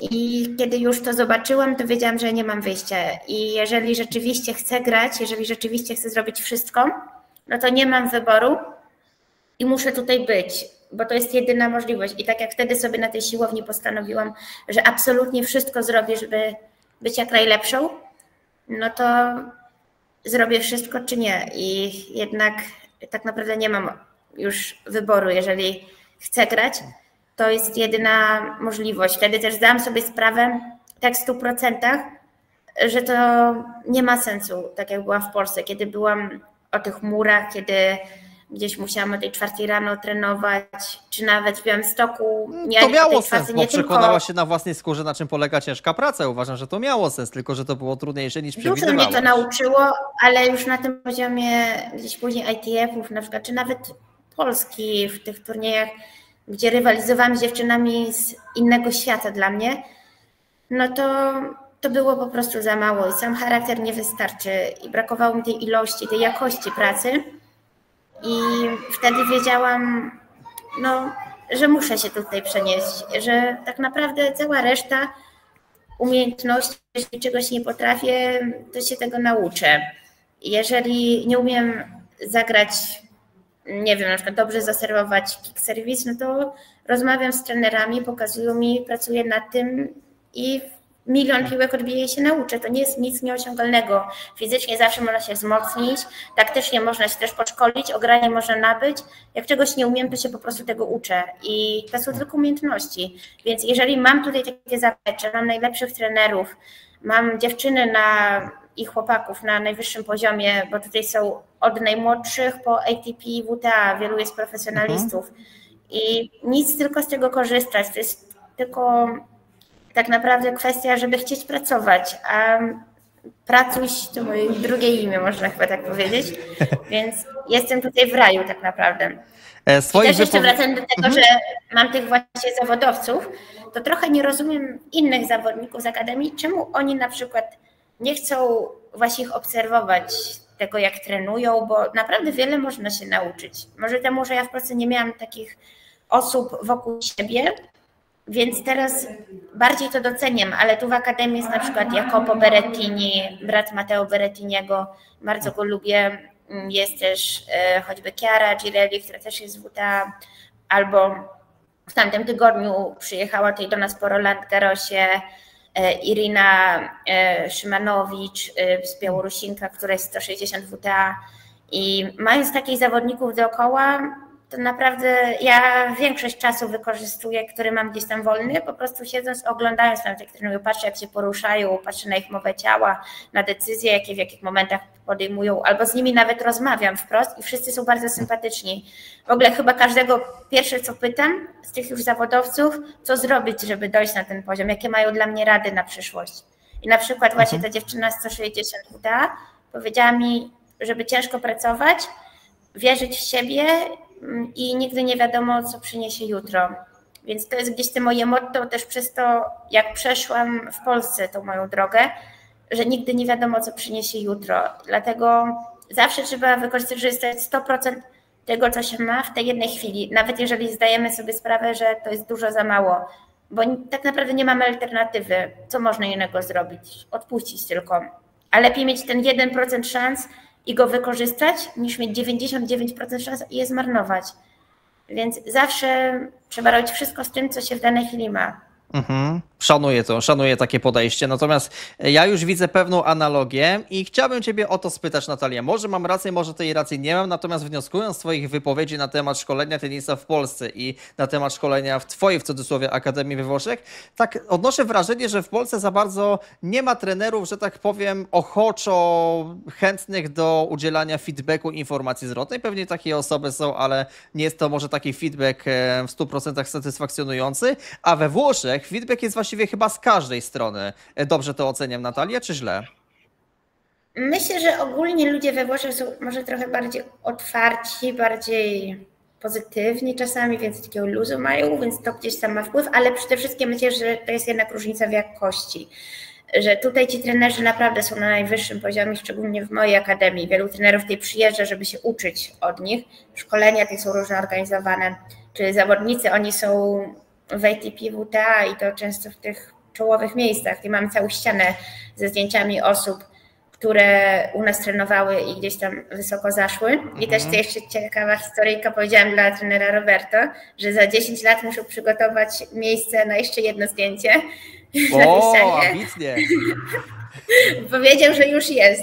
Trzymamy za słowo. Więc mam nadzieję, że jeszcze to przenegocjuję. Jeszcze się znajdzie lepsze. Za 10 lat to naprawdę można sporo rzeczy osiągnąć w tenisie. Tak, bo to jest jednak maraton, nie sprint. Ja zdaję sobie z tego sprawę. I właśnie myślę, że różnicą jest ta jakość po prostu, bo w Polsce przynajmniej ci trenerzy, z którymi ja gdzieś tam pracowałam, na przykład jeszcze w Białymstoku, oni często nie widzieli tego, co ja. Ja mówiłam, że na przykład nie czuję piłki, nie kontroluję jej, że robię coś źle. Po prostu trenerzy, co ja robię źle na forehandzie, że nie gram tam, gdzie chcę, nie leci mi ta piłka. A oni mi odpowiadali, że po prostu się nie znasz, nie umiesz siebie czuć, wszystko robisz dobrze, że mentalnie mam problem, a nie z tenisem. No i nawet nagrania im pokazywałam i oni po prostu nie widzieli tego, co widzę ja. Więc myślę, że to gdzieś tam jest różnicą, że tu jest po prostu wyższy poziom trenerów. Czy to przez to, że oni sami może też na wyższym poziomie grali, czy bardziej się doszkalają, ale no właśnie w Polsce ja się z tym spotkałam, że trenerzy nie chcieli mnie często nawet słuchać i nie podoba mi się też taki trochę system pracy, bo jedną z ważniejszych rzeczy według mnie jest jednak ta relacja. Nawet jeżeli trener widzi coś inaczej, to można o tym porozmawiać, ale powinien chcieć chociaż zrozumieć zawodnika. A ja na przykład w Białymstoku z trenerem, z którym pracowałam, miałam taką całkowitą dyktaturę. Nie mogłam się kompletnie odzywać i pamiętam, jak strasznie czułam frustrację nieraz, bo nie czułam uderzenia, a nie mogłam nawet spytać, co ja robię źle. Popełniam błędy, nie wiem czemu. Chcę, żeby trener mi powiedział, no a nie mogę nic powiedzieć. I wyrzucił mnie raz na przykład z treningu za to, że się spytałam, czy mogę się napić wody, bo nie mogłam się odezwać zupełnie, nic nie mogłam powiedzieć. Niezrozumiałe jest to dla mnie kompletnie. Ja w ogóle uważam, że dialog powinien być podstawą. Dialog. Też tak myślę, chyba w każdej relacji, a szczególnie właśnie między trenerem a zawodniczką. I jeszcze zależy może z kim się pracuje, ale jeżeli ja rzeczywiście chcę, ja zrobię wszystko, co mi trener powie, no to nie wiem, czy to jest dobre wyjście, tak po prostu zamknąć komuś buzię, się nie odzywaj, nic nie mów i tylko masz wykonywać polecenia i nie możesz nawet myśleć, bo to słyszałam, że ja nie mogę nawet myśleć w ogóle, jak Ja uważam, że sportowiec przede wszystkim powinien myśleć, bo to nie jest sztuczna inteligencja, to nie jest robot, tylko sportowiec też musi mieć jakąś taktykę i etykę pracy. Często trzeba grać na automacie i to rzeczywiście gdzieś i tutaj słyszę w akademii, że aż za bardzo analitycznie podchodzę czasem gdzieś na punktach. Bardziej muszę zaufać sobie, ale to trochę o co innego chodzi, bo takie, że nie mogę nawet się odezwać, taka kompletna dyktatura, no to może u kogoś by się to sprawdziło, ale na pewno nie u mnie, bo ja nieraz na treningach po prostu się odwracałam, dosłownie płakałam i tylko myślałam sobie pod nosem, że jestem dużo silniejsza niż trener myśli i nie mogłam nic mówić i dalej trenowałam, bo ja chciałam grać, ale nie czułam się dobrze i to mnie też przekonało już wtedy, żeby wyjechać do tej Warszawy, bo wiedziałam, że no znów nie sprawia mi to radości i chyba byłam blisko tego, żeby jednak nie chcieć grać, bo skoro nie cieszy mnie to, męczy mnie nawet gdzieś tam, no to nie muszę przecież tego robić. Właśnie, co byś robiła w życiu, gdyby nie tenis? Miałaś jakieś alternatywy? Oj, trudne pytanie. Tak naprawdę dobrze wiem, co chcę robić. Często słyszę gdzieś od innych, że przecież jeżeli nie będę grała, no to mogę być trenerką, mogę gdzieś być koło A myślałaś tego. o tym, żeby zostać trenerką? Chciałam w ogóle zadać to pytanie, nie teraz, tylko za kilkanaście minut, bo tak słuchając ciebie, twoich doświadczeń, ja myślę, że ty byłabyś za kilkanaście lat naprawdę dobrym materiałem na trenera. To niech Akademia słucha uważnie i zapamięta. Ale tak szczerze mówiąc, to wydaje mi się, że kiedyś jeden trener mi w Polsce powiedział, że mam idealny charakter na zawodniczkę, ale beznadziejny na trenerkę, bo często trener właśnie musi umieć z zawodnikiem rozmawiać, musi umieć go zrozumieć, musi być bardzo empatyczny, a ja na przykład, jeżeli gdzieś teraz przynajmniej widzę, że na przykład gram trening z kimś, komu mniej zależy, ma bardziej lekceważące podejście albo nie wiem, strzela piłkami dookoła, nie radzi sobie z emocjami, to ja nie czuję potrzeby go zrozumienia, tylko bardziej mnie takie osoby często frustrują, bo ja nie mogę przez to trenować tak, jakbym chciała. Ale to może warto porozmawiać z takimi osobami. Oczywiście nie namawiam do tego, bo czasami to może być po prostu przeciwnik, ale żeby porozmawiać o tych po prostu emocjach, żeby też dialog się wywiązał, no bo ale to, jest to szkodzi jednej i drugiej osobie. No i to jest w tej chwili rola trenera, żeby umiał takie osoby zdyscyplinować, może nie wiem, pomóc im, ale ja jako zawodniczka mam trochę takie podejście, że mnie tak, może bardziej osobowość, nie podejście, to chyba Muhammad Ali powiedział, że nie rozumie leniwych ludzi i on nie chce ich rozumieć. I ja też mam coś takiego, że jeżeli ktoś, może nawet właśnie nie to, że strzela piłkami, ale jeżeli właśnie mu się nie chce z siebie dawać 100%, czuje się zmęczony i odpuszcza, nie chce na takiej intensywności trenować, grać jak ja bym chciała, no to ja nie czuję współczucia, zrozumienia, bo ja ich nie rozumiem. Dlaczego ktoś przestaje trenować, jak trener wychodzi? Dlaczego nie daje z siebie właśnie zawsze absolutnie wszystko? Ja nie czuję potrzeby zrozumienia, tylko no jeżeli my gramy trening i musimy nawzajem ze sobą grać, my potrzebujemy siebie wzajemnie, więc ten poziom koncentracji, skupienia, tego, że popełniasz błąd, bo oczywiście nie mówię tylko o błędach, to jest normalne, że się psuje, ale psujesz, to jest kolejna piłka i dalej, i chcesz, kontynuujesz, po prostu takie zaangażowanie. Jeżeli ktoś tego nie ma, no to takie osoby mnie po prostu irytują dosłownie i staram się nad tym pracować, bo to jest jedna z tych rzeczy, tak jak warunki, jak deszcz, jak słońce. Nie zmienię tego. Jedyne, na co mam wpływ, to na moją reakcję, na moje emocje. Jeżeli jestem zdenerwowana, to sama jestem bardziej spięta, sama gram gorzej, więc nie jest to dla mnie dobre.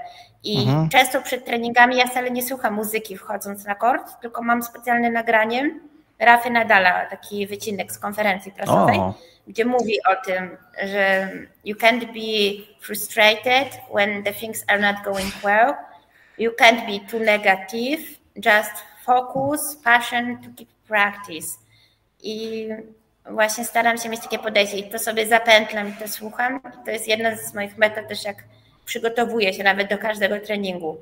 Dużo też pracuję takimi metodami czy wizualizacji, szczególnie przed meczami.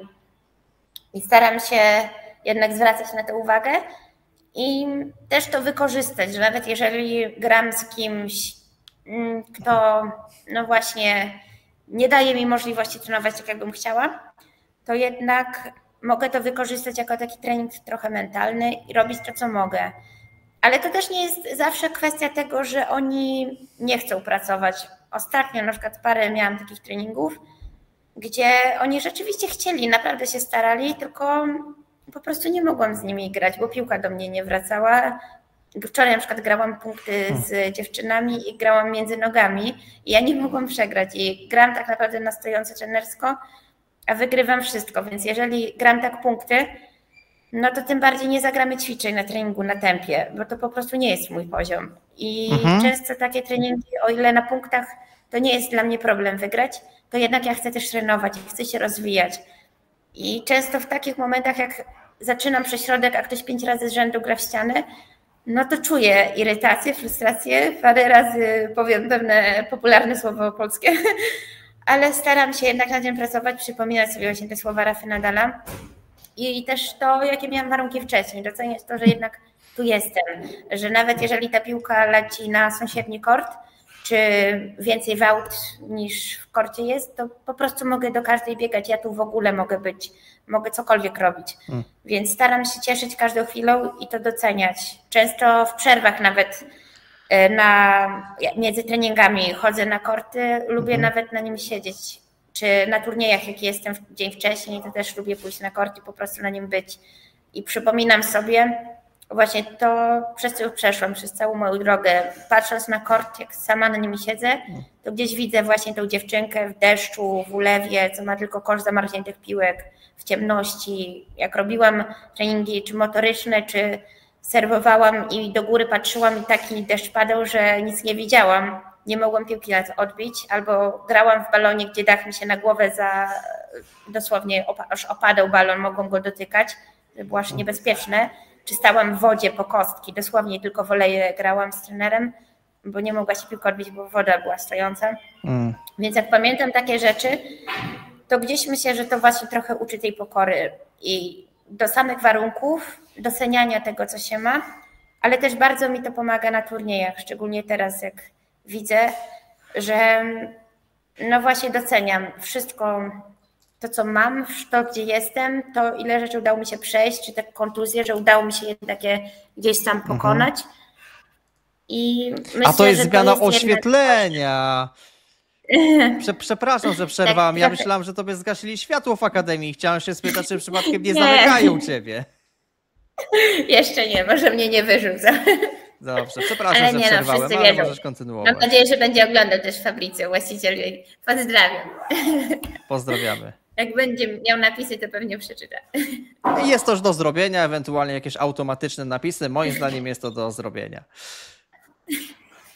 No dobrze, przejdźmy może w ogóle do rozgrywek już powiedzmy takich zawodowych, bo oczywiście bardzo dużo jest dzisiaj o samej etyce pracy, o procesie, o drodze, którą też możesz zainspirować wiele osób po prostu, tak to trzeba powiedzieć, ale również powiedzmy po prostu o rozgrywkach. Ty, Natalia, rywalizujesz w rozgrywkach ITF i trzeba powiedzieć dla tych, którzy może nie grają w tenisa albo nie śledzą tenisa, że ITF to jest jakby taka niższa liga rozgrywek zawodowych w tenisa, bo mamy oczywiście te rozgrywki żeńskie na najwyższym poziomie, czyli WTA, a taką jakby niższą ligą jest ITF. I jak wyglądały, Natalia, twoje pierwsze mecze właśnie za granicą w ramach ITF? To był jakiś szok kulturowy, sportowy? Jak to wyglądało? Tak naprawdę myślę powiedzieć, że gram na stałe w tych turniejach, to jeszcze trochę za dużo powiedziane, bo dopiero gdzieś pierwsze te turnieje zagrałam, więc głównie na razie ja gram w narodowych włoskich w tej chwili turniejach, a te ITF-y to tak dopiero gdzieś tam czasami zaczynam, ale to jeszcze nie jest do końca mój poziom, powiedzmy.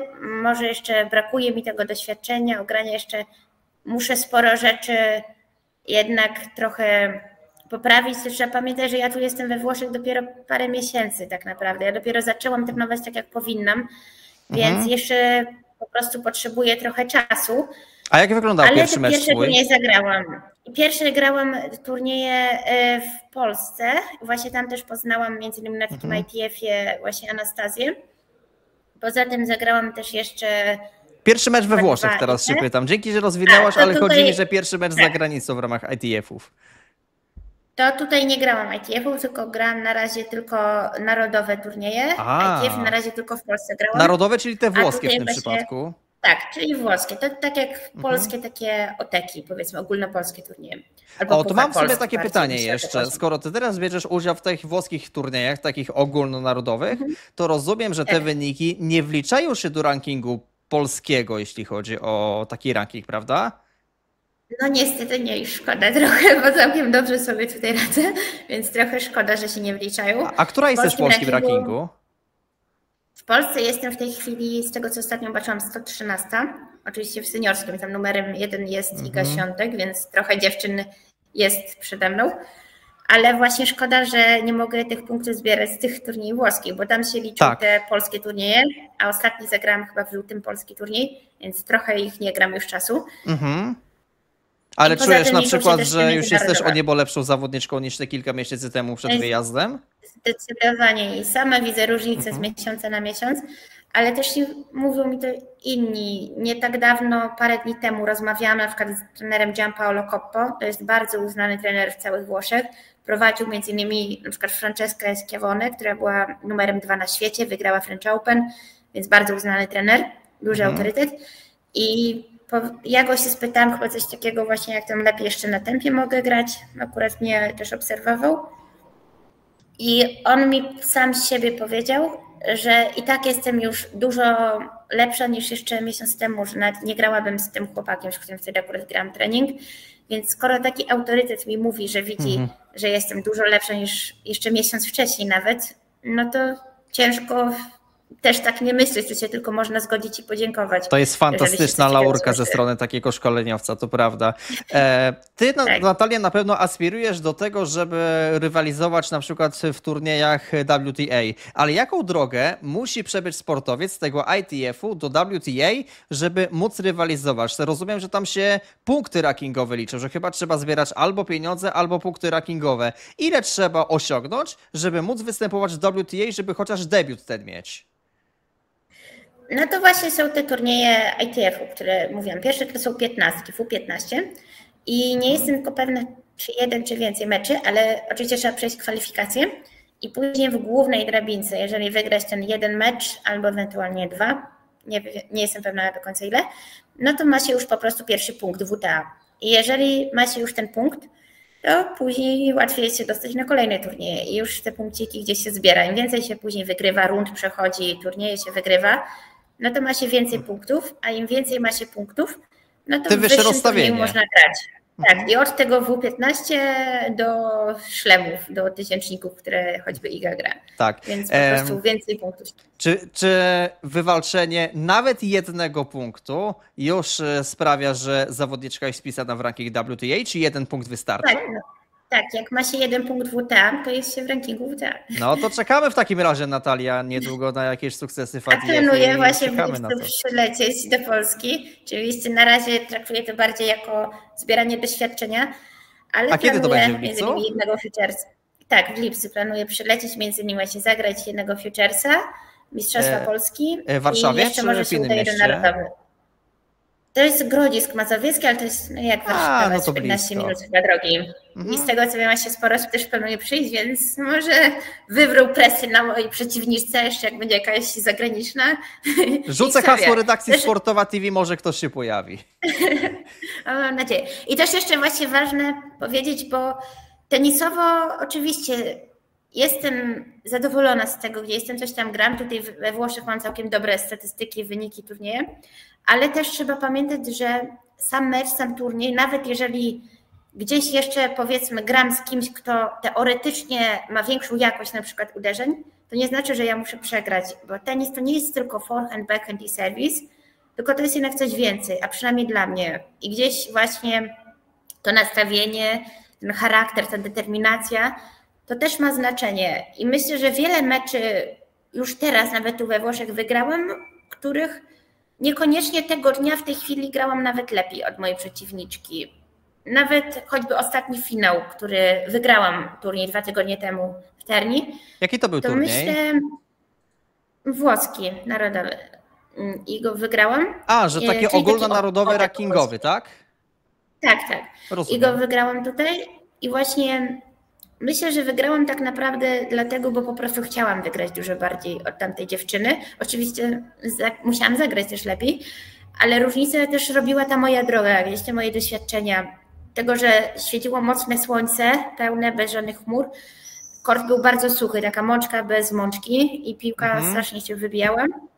Więc ona cały pierwszy set tak naprawdę narzekała, gdzieś patrzyła na trenerów i bardziej była skupiona na tym, co jej przeszkadza, a nie na tym, jak grać. A ja stwierdziłam, że warunków nie zmienię, ale mogę je właśnie wykorzystać. I skoro piłka się bardzo wybija, to będę grała mocny topspin głęboki.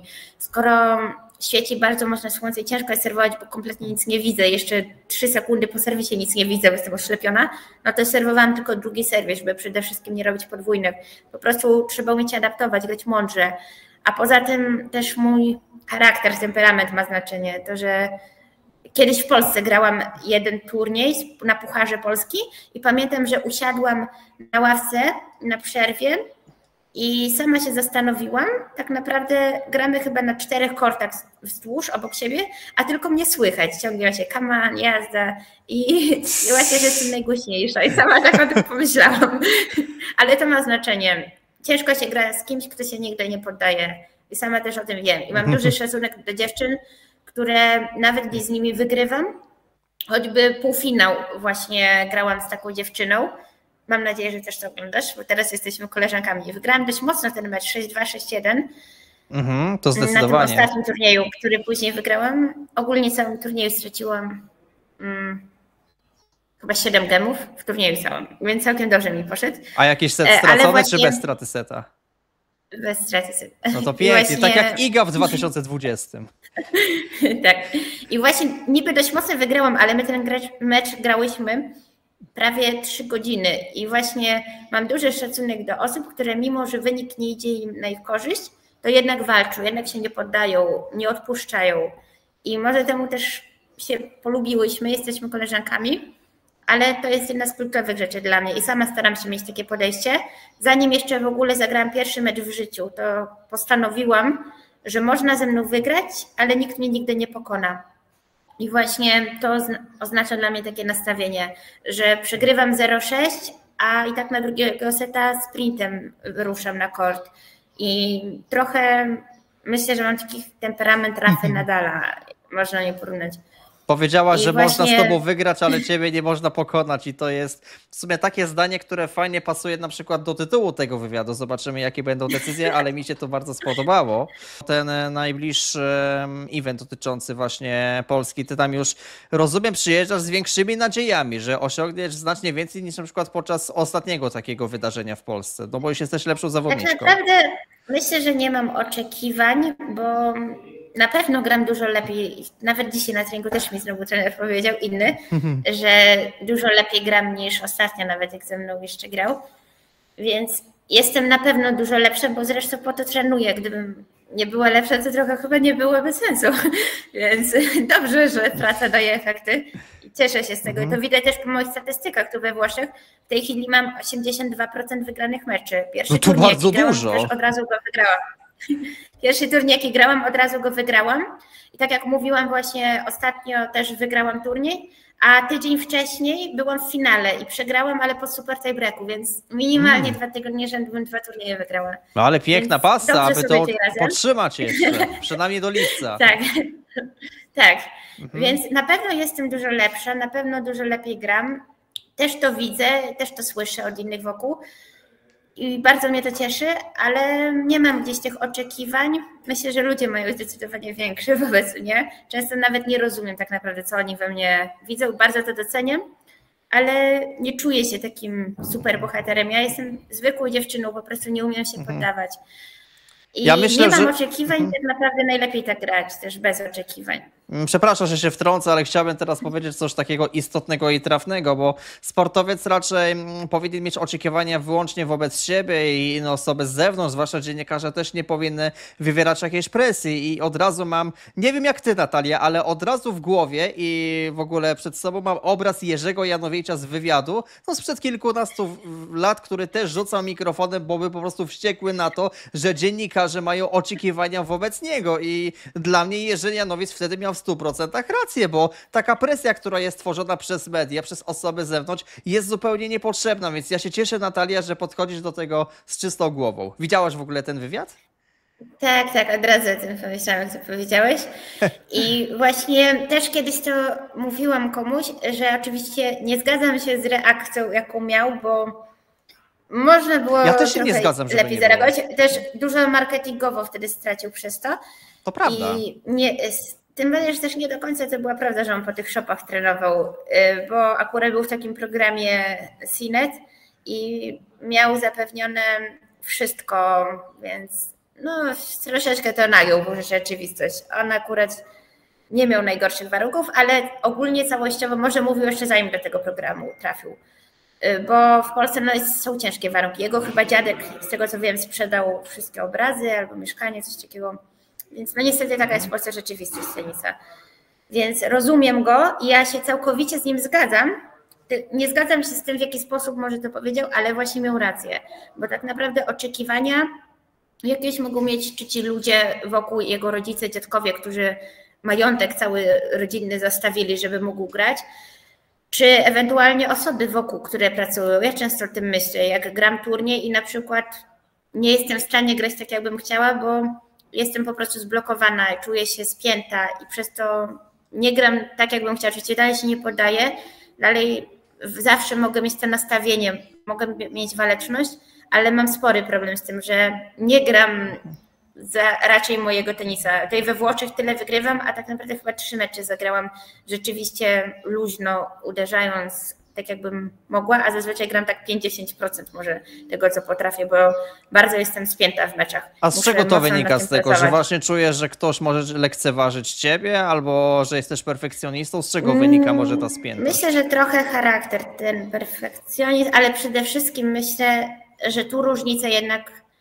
robi całokształt, ta historia. I o ile to jest dobre do tego, że chcę pracować, że przychodzę nieraz w akademii, jeszcze zanim zaczynamy treningi, ja już jestem na korcie i sama dodatkowo coś robię, czy w weekendy sama biorę koszyk, piłek, idę na kort. To jest dobre do pracy, do nastawienia, ale w meczu jak cię wychodzi, trzeba mieć ten luz, trzeba mieć taką swobodę i ciężko to mieć, kiedy to jest tak naprawdę wszystko, co mam, kiedy tak bardzo mi zależy. Ciężko mieć luz, ciężko mieć takie podejście, że to nie ma znaczenia, że po prostu sobie gram, to co mi wszyscy mówią, żeby się po prostu tym bawić, ale jestem w trochę innej sytuacji i jeżeli rzeczywiście tyle dla mnie to znaczy, tyle temu poświęcam i inaczej jest, kiedy ma się zaplecze, kiedy ma się możliwość, nie trzeba się o wszystko martwić, a inaczej kiedy jednak to ma znaczenie i tym bardziej widzę, że nie gram tak, jakbym chciała, widzę na treningach jak gram i widzę, ile potem tego na te mecze na przykład przekładam, to ciężko trochę nie mieć do siebie o to takiego może żalu. A czy na przykład w tej akademii są psychologowie? Czy na przykład tam również jest miejsce dla trenerów psychologów? Niestety po włosku, więc są, ale po włosku. Tutaj mamy naprawdę wszystko. Mam nawet zajęcia z medytacji. W tej chwili są. Pytali mnie, czy idę. A czy w języku angielskim możecie się dogadać? Zależy z kim. Ogólnie to jest jedna z najlepszych akademii we Włoszech, więc wiele trenerów jest jeżdżących po świecie czy zawodników byłych na najwyższym poziomie, więc oni mówią po angielsku. Ale we Włoszech ogólnie to tak wygląda średnio, mają inne podejście. Ogólnie mnie uczyli zawsze w Polsce, żeby uczyć się angielskiego, to się wszędzie dogadasz. I trafiłam do Włoch. Więc tutaj to bywa różnie. Chyba mają po prostu inne podejście w szkole, że ten język nie jest taki ważny i w jakichś sklepach, gdzieś na przykład na ulicy, czy mam problem często na turniejach, że nawet sędziowie nie mówią po włosku, właśnie mówią tylko po włosku, nie mówią po angielsku. I tutaj bardzo mi pomaga moja menadżer, że tak ją nazywam, mam nadzieję, że się nie obrazi, właśnie Anastazja, moja przyjaciółka, która jest pół Polką, pół Włoszką i ona właśnie często pomaga mi, czy organizacyjnie, czy dzwoni do sędziów w moim imieniu i się pyta, kiedy gram, czy jest mecz odwołany, przełożony. Dobrze wiedzieć czasami, więc bardzo mi pomaga i fajnie, że ją mam. Okay. To są często trudne rzeczy. Staram się tego języka uczyć oczywiście, ale nie jest to proste, bo jest to zupełnie inny język, zupełnie różny, więc nie ma nawet takich gdzieś wspólnych rzeczy, więc no, nie jest to łatwe, żeby się go nauczyć, ale próbuję to robić. Myślę, że znam najważniejsze rzeczy. Cambio, sinistra, destra, sino. Io voglio diventare la migliore del mondo. Wow. Czyli chcę być najlepszy na świecie. No to jest piękne.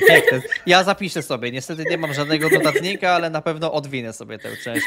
Ja z włoskiego to umiem ciao bella, ewentualnie calcio, albo capocannoniere, to bodajże król strzelców z piłki nożnej, ale już nie pamiętam.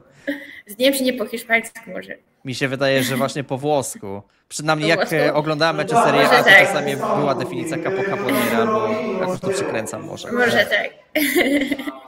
Wrócę do tego, Natalia, co powiedziałaś kilka minut temu i dostosowania się do realiów tego spotkania. I to są decyzje, które podejmujesz niezależnie, suwerennie, czy jednak w oparciu o trenerów? Bo wygląda na to, jakbyś spontanicznie podejmował decyzje w oparciu o to, co jest, ale przecież też mówisz, że trenerzy ciebie szkolą i też to jest na takiej zasadzie, że trenerzy również uczą ciebie, jakby myśleć w trakcie meczu? Ogólnie większość myślę, że robimy na treningach, kiedy gramy schematy, kiedy gramy mecze treningowe tutaj w akademii i uczą mnie, co mamy grać, często mam założenia, ale na przykład nie ten turniej ostatni, co wygrałam, tylko poprzedni, tydzień wcześniej, jak przegrałam po super tiebreaku w finale, to tam w półfinale grałam mecz, który akurat tak się złożyło, że padał deszcz i mecz został przerwany. I w przerwie jak zeszłam, to zadzwoniłam do trenera Antonia Scarinciego, jak to widzi, to też się pozdrawiam. I posiłkowałam się taktycznie, właśnie spytałam się trochę o plan na mecz, już widziałam, jak moja przeciwniczka też gra. Wiedziałam, jakie miałam założenia przed meczem i nie byłam pewna, czy dalej w nie iść, czy jednak troszeczkę je zmodyfikować. I wtedy na przykład właśnie bez problemu mogę z trenerem porozmawiać i szybko mi pomoże. Wszyscy są oczywiście bardzo fajni i sympatyczni na każdym poziomie tutaj, od zawodników, od tych najmłodszych. Jak wygrałam turniej, to też bardzo fajnie mnie następnego dnia wszyscy przywitali w akademii. Naprawdę super jest atmosfera. Więc mogę liczyć pod każdym względem na każdego i na trenerów oczywiście też, czy to taktycznie, ale jednak myślę, że to jest specyfika trochę tenisa, że jest to jednak sport indywidualny i tutaj coaching w tych najwyższych turniejach jest w ogóle niedozwolony, więc musisz być w stanie reagować, myśleć, adaptować się do tego, co się dzieje, bo tak naprawdę mecz się nie kończy, dopóki nie skończy się ostatnia piłka i nawet jeśli przegrywasz 0,6, 0,5, 0,40 i dalej możesz wygrać ten mecz, tylko robiąc to samo ciężko oczekiwać innych rezultatów. Powiedziałaś, że coaching jest niedozwolony. Na jakiej zasadzie to działa, że wszelkie próby nawiązania relacji na linii trener-zawodniczka są od razu karane? Jak to wygląda? Tak, po prostu są ostrzeżenia i duże kary finansowe. No bo w piłce nożnej jest tak po prostu, że trener dostaje czerwoną kartkę, w następnym meczu jest na trybunach, dzwoni do kolegi, który jest na ławce trenerskiej, wydaje rozkazy. Wszyscy wiedzą, że tak po prostu ma miejsce, a sędziowie nie są w stanie jakby temu zapobiec. Dlatego ta kwestia akurat mnie zaintrygowała. No u nas jednak jest niedozwolone. Jedynym wyjątkiem są mecze w Billie Jean King Cup, czy wydaje mi się, że w Pucharze Davisa chyba też, czyli międzynarodowe, ogólnie reprezentacji mecze. Tam jest dozwolony coaching. Ale dobrze wiedzieć, dobrze się dokształcić. I też jeszcze w sumie, jak mówiłam wcześniej o tym, że moim największym problemem jest to, że często jestem spięta, że jestem zblokowana, że chcę może aż za bardzo. Ciężko mi sobie z tym poradzić, bo jestem w trochę innej sytuacji. Jednak grając nawet rozgrzewkę przed jednym meczem tego ostatniego turnieju, który wygrałam, to grałam ją tutaj w akademii i pamiętam, że rozgrywając mecza dosłownie rakieta mi z ręki wypadła i planowo kort uderzyłem i właśnie aż się zastanawiałam, czy mi się właśnie nie połamała niechcący i to dlatego, bo po prostu nie mam owijek, bo są zużyte. I to jest inna sytuacja, kiedy nie ma się sprzętu dobrego, kiedy torba ci się rozwala, czy buty masz dziurawe. No i ciężko mieć w takiej sytuacji podejście, że to nic nie znaczy. Więc jesteśmy kompletnie różne od większości, myślę, zawodniczek i ciężko jest nas porównywać, bo każdy ma gdzieś swoją historię, każdy ma własną drogę.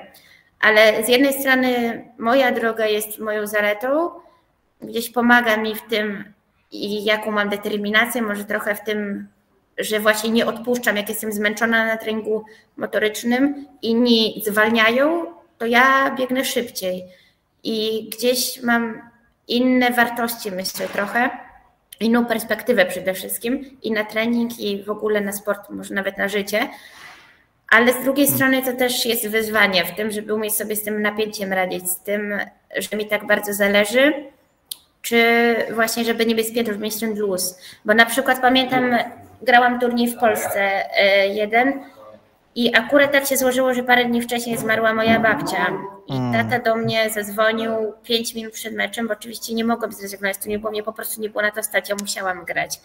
I tym bardziej, że potrzebowałam wyniku dosłownie na już, żeby cokolwiek się zmieniło. I 5 minut przed meczem zadzwonił do mnie tata i się spytał, kiedy będę, bo oczywiście nie pytał się, czy przyjadę na Południe, tylko po prostu, gdzie ja jestem tak naprawdę. A ja mu wtedy powiedziałam, że no wybrałam turniej, ja nie mogę wrócić, ja muszę grać, jestem na drugim końcu Polski. I tata się po prostu rozłączył bez słowa. Oczywiście go teraz rozumiem, nie mam ci tego za złe, bo to była twoja mama i to też była ciężka dla ciebie sytuacja, no ale też spróbuj zrozumieć mnie, że później po takiej sytuacji mój tata się rozłącza bez słowa, a 5 minut później wychodzę i mam biegać za tą żółtą piłeczką. I no to jest tylko sport, wszyscy mi mówią, po prostu wyluzuj się, baw się tym. Ale ciężko bawić się tym, kiedy no to jest całe moje życie i wszystko temu poświęcam. Więc to trochę jest inna perspektywa. To jest jednocześnie, myślę, moja największa zaleta, ale też rzecz, nad którą muszę mocno pracować. I to mnie chyba powstrzymuje, żeby jednak dużo więcej odblokować tego, co już gdzieś tam w sobie wypracowałam. Nie lubię rozmawiać o pieniądzach, Natalia, ale hipotetycznie, gdybyś dostała jakieś grube, mocne dofinansowanie, presja by zeszła, tak myślisz? Na pewno, bo myślę, że to jest największą presją, którą daję. Nie tylko gdzieś te oczekiwania, które mam sama do siebie, bo ja ich tak naprawdę nie mam. Ja sobie zdaję sprawę, że sport to jest maraton, to nie jest sprint. To jest tak jak nawet w żartach, ty powiedziałam trenerowi, żeby to miejsce na ścianie przygotowali za 10 lat, więc ja mam gdzieś te marzenia, ja chcę być jedną z najlepszych na świecie, ja wiem, czego chcę, wiem, jak muszę na to pracować, ale jednocześnie ja wiem, jak ciężko jest to osiągnąć. Ja mam duży szacunek do innych dziewczyn, do poziomu, jaki tam jest, do tego, jak trudno to zrobić, jaką pracę trzeba wykonać. I czasem to jest, wszystko to jest dalej za mało. Więc ja mam gdzieś te ambicje, ale jednocześnie też nie chcę nikogo przepraszać, tylko za to, że mam marzenia i odwagę do nich dążyć. Więc tak naprawdę, czy mi to się uda, to odpowiem za jakieś 20 lat. Nic nikomu na pewno nie obiecuję i to jest kluczowe, więc ja nie mam sama do siebie tych oczekiwań, myślę, za dużych. Ja po prostu cieszę się każdym dniem, tym, że tyle razy mnie skreślono, tyle razy jakieś przeciwności miałam, tyle razy słyszałam, że coś jest niemożliwe, a potem ja robiłam te rzeczy jedna po drugiej i dalej jestem coraz lepsza z każdego dnia. Więc ja się po prostu cieszę tym, że ta moja bajka, ta moja przygoda wciąż trwa, że wciąż w tym jestem, że mogę to robić. Więc to nie moje oczekiwania tą presję na mnie nakładają, bo ja ich nie mam. Ja często wchodząc na mecze, szczególnie te ITF-y jak grałam, to myślałam sobie przed meczem, że ja już wygrałam. I raz nawet przy płocie chyba to powiedziałam, jak zaczynałyśmy grać i chyba zaczęłam wtedy serwować. I poszłam po piłki i właśnie powiedziałam sama do siebie, że ja już wygrałam, ja nic nie muszę. I właśnie ludzie się na mnie trochę dziwnie popatrzyli, ale pewnie nie rozumieli, może myśleli, że jestem tak pewna siebie. Ale czy takie podejście, Natalia, przypadkiem nie sprawia, że jesteś bardziej wyluzowana? Jak mówisz na przykład już przed turniejem, że wygrałaś, ale w takim znaczeniu, że już bycie w takim turnieju jest dla ciebie sukcesem. Czy to nie sprawia, że jesteś bardziej wyluzowana? Bo to mnie po prostu ciekawi. Z jednej strony na pewno i to jest też jedna z metod, które mam, żeby pracować gdzieś nad tym napięciem, nad tą presją, bo kiedy byłam po operacji kostki, miałam ból ortopedyczny i właśnie trenowałam siedząc na krześle, to pamiętam wtedy, jak popatrzyłam dosłownie siedząc na krześle, czy wtedy chyba nawet na ławce usiadłam, dosłownie popatrzyłam na ten ból ortopedyczny i specjalnie zapamiętałam ten moment. I teraz często, kiedy już wróciłam do zdrowia, to się do tego odwołuję i na przykład grając mecz, często patrzę właśnie dosłownie na tą nogę. Ludzie pewnie nie mają pojęcia dlaczego, nie rozumiem, nie? Ale ja właśnie sobie przypominam ten obraz wtedy. Tak, i to mi pomaga właśnie trochę tą presję z ciebie zdjąć, przypomnieć sobie to, ile rzeczy już udało mi się pokonać, to, że ja właśnie już wygrałam, że ja nic nie muszę, ja się mogę cieszyć tym, że tu jestem. Ale to łatwo jest mówić i są metody, którymi właśnie gdzieś do tego wracam, ale też z drugiej strony mam tą ambicję. No i też zdaję sobie sprawę, w jakiej jestem sytuacji. Z tym, że inaczej się gra, kiedy ma się to zaplecze i czy wygra się, czy przegra, no to się gwarantuję, że można się rozwijać, że można dalej trenować, że ma się sprzęt.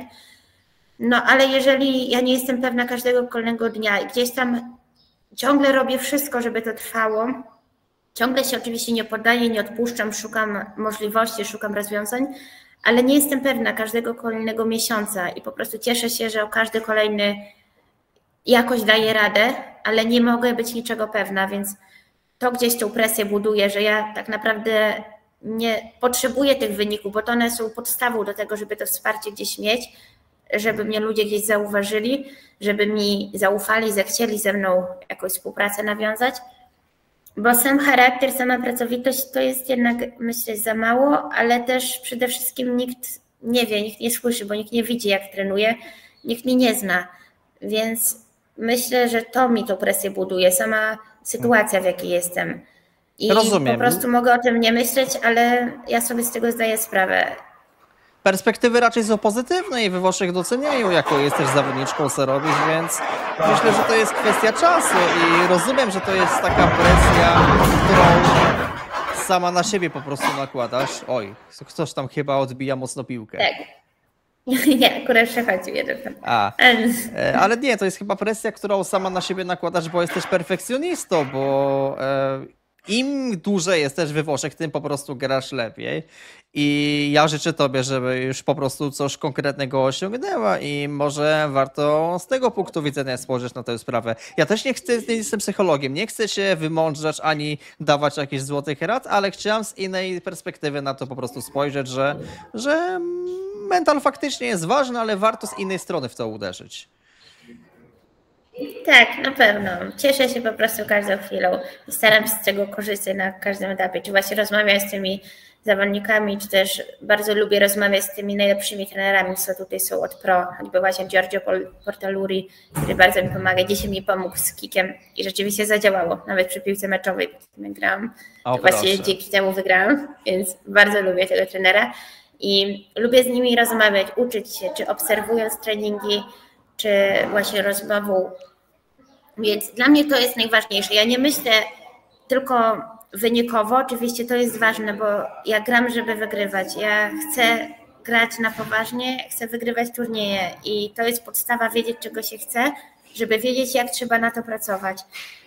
Ale jednocześnie najważniejsze we wszystkim to jest dla mnie ten rozwój, żeby każdego dnia stawać się lepszą, żeby móc się rozwijać, móc tym być, że nawet jeżeli mi gdzieś mecz na przykład, czy pójdzie, czy nie pójdzie, to też nie ma znaczenia. Staram się w miarę możliwości nagrywać moje mecze i bez względu na wynik je analizuję, żeby zawsze wiedzieć, co mogłam zrobić lepiej, jak jeszcze mogę się udoskonalić. I to jest dla mnie najważniejsze, żeby w każdej chwili stawać się lepszą. I to jest fajne. Na każdym treningu. I to jest fajny wątek, z którego możemy przejść moim zdaniem płynnie do wątku innego, który nie jest bezpośrednio powiązany z sportem, ale jednak z twoją twórczością, bo wiem, przynajmniej ja wiem, Natalia, za chwilę widzowie też się dowiedzą, że również wydałaś własną książkę, która jest oparta o historii ludzi, którzy osiągnęli sukcesy. Są to ludzie zarówno biedni, z niższych klas, jak i bohaterowie, którzy są zdecydowanie bardziej bogaci, milionerzy. Co było takim punktem zapalnym do napisania takiej bardziej psychologicznej i społecznej książki, takiej nie do końca związanej z sportem, Natalia? A właśnie tutaj cię trochę zaskoczę, bo nigdy nie wiadomo, z czego złego, co dobrego może wyniknąć. I nie byłoby tej książki, gdyby... Tak, nie byłoby jej, gdyby nie moje kontuzje. Czyli to w trakcie rekonwalescencji pisałaś, że... tak? Tak. Właśnie wiesz, jak trenowałam. Każdą chwilę temu poświęcałam, żeby być jak najlepszą, żeby ciągle się rozwijać, żeby o tej 4 rano iść na kort. W ogóle na kortach miałam możliwość, żeby tam przychodzić. Jestem też oczywiście bardzo wdzięczna, bo warunki były ciężkie, ale jednak bardzo mi też pomagali właściciele w miarę jak mogli. Miałam w ogóle klucze nawet do klubu. Na latarni mi zostawiali. Mieliśmy taki schowek, żeby mogła właśnie przychodzić sobie otwierać i sama dodatkowo jeszcze móc trenować. Więc wiesz, jak bardzo mi zależało i ile w to wkładałam pracy tak naprawdę od początku. Ale jednocześnie, jak później przyszły te kontuzje, zerwałam więzadło krzyżowe i nagle z dnia na dzień nie mogę w ogóle grać, nie mogę rywalizować. Wiem, że jest w perspektywie operacja i przynajmniej rok rehabilitacji. Więc zdawałam sobie sprawę, że no ciężko będzie mi w ogóle wrócić tak naprawdę do gry. Nawet pamiętam, że raz jechałam wtedy chyba taksówką i kierowca to był akurat taki lokalny amator, ale też mnie kojarzył z turniej. I właśnie powiedział do mnie coś takiego, że zawsze miałaś charakter, że tak ci zależało jak grać punkty, że naprawdę mogłaś dobrze grać, no ale szkoda, teraz już nic z ciebie nie będzie, więc... Więc wsparcie jak nie wiem co. Ale właśnie no, rozumiem tych ludzi, bo jednak niełatwa jest to kontuzja. Tak naprawdę jest to jedna z gorszych chyba w sporcie. Jedna z najbardziej powszechnych, ale jedna z najgorszych teraz zdecydowanie, bo jest taka intensywność w sporcie, że więzadła krzyżowe to jest w ogóle plaga. Tak, i właśnie kiedy to się przytrafiło, tak naprawdę to mnie zastopowało z dnia na dzień, z tej całej rutyny, z tego dążenia. Moim największym problemem przed tym meczem, w którym zerwałam te więzadło krzyżowe, było to, że nie czułam forehandu. A później jak zerwałam więzadło krzyżowe, to następny dzień sobie myślałam, że właśnie jaka byłam głupia. Ja nie miałam problemu. I właśnie to jednak trochę skłoniło mnie do refleksji. Tak naprawdę do czego się dąży, po co się tak pracuje, jaki muszę mieć ranking, ile pieniędzy zarobić, co ja muszę zrobić, żeby to był sukces. Bo tak naprawdę każdy turniej, jeden grasz, jest kolejny. Przegrasz w tym, zaraz grasz w następnym tydzień później. I ciężko jest powiedzieć, gdzie jest tak naprawdę ta granica. Też nie jestem pewna, czy mogę w sumie o tym mówić, ale mam nadzieję, że się nie obrazić, to nic złego. Bo rozmawiałam z mamą Huberta Hurkacza. No to jest zaszczyt chyba. Właśnie znamy się dobrze z Niką i też mają moją książkę w ogóle. I podpisaną? Właśnie, nie pamiętam, ale mam nadzieję, że taka. Jeśli nie, to w lipcu to zmienimy, Nika. Widziałam, że też jesteś zgłoszona, więc na pewno się zobaczymy na turnieju. Więc weź książkę, jak cię jeszcze nie podpisałam. Dobry pomysł. I właśnie spytałam cię o tym, czy Hubert czuje, że osiągnął ten sukces. Tak naprawdę chyba spytałam właśnie, jak osiągnąć taki sukces, jak on by odpowiedział. I jego mama powiedziała, że on w ogóle nie czuje, żeby osiągnął. On nie czuje się, że spełniony to nie jest dobre słowo, ale nie czuje, że jest w miejscu właśnie, gdzie jest jakby jego docelowe, że jakby on uważa, że powinien być dużo wyżej. Oczywiście się zgadzam, bo szczególnie po ostatnim finale z Djokovicem, który grał, to według mnie powinieneś wygrać. Djokovic miał szczęście. Czapki z głów, tak. Czapki tak, z głów tym razem mu się udało, ale następnym rywalizował. Pięknie. Tak. I właśnie to jest też gdzieś ta ambicja, że jest jednym z najlepszych na świecie, a jednocześnie on w ogóle nie uważa siebie, żeby osiągnął sukces, bo on by tak o sobie nie powiedział, z tego co zrozumiałam przynajmniej. Więc to pokazuje, jak bardzo to słowo jest płynne, jak ciężko jest je zdefiniować. I kiedy ja byłam się w tych kontuzjach, zaczęłam się zastanawiać, czym jest ten sukces, do czego ja tak naprawdę dążyłam cały czas.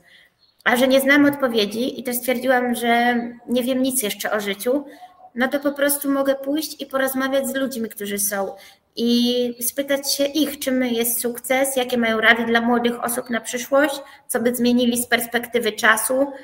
I po prostu rozmawiałam, ale nie chciałam sama definiować, kto jest tym człowiekiem sukcesu, no bo ja przecież nie wiem, czym jest sukces, więc jak mogę wybierać?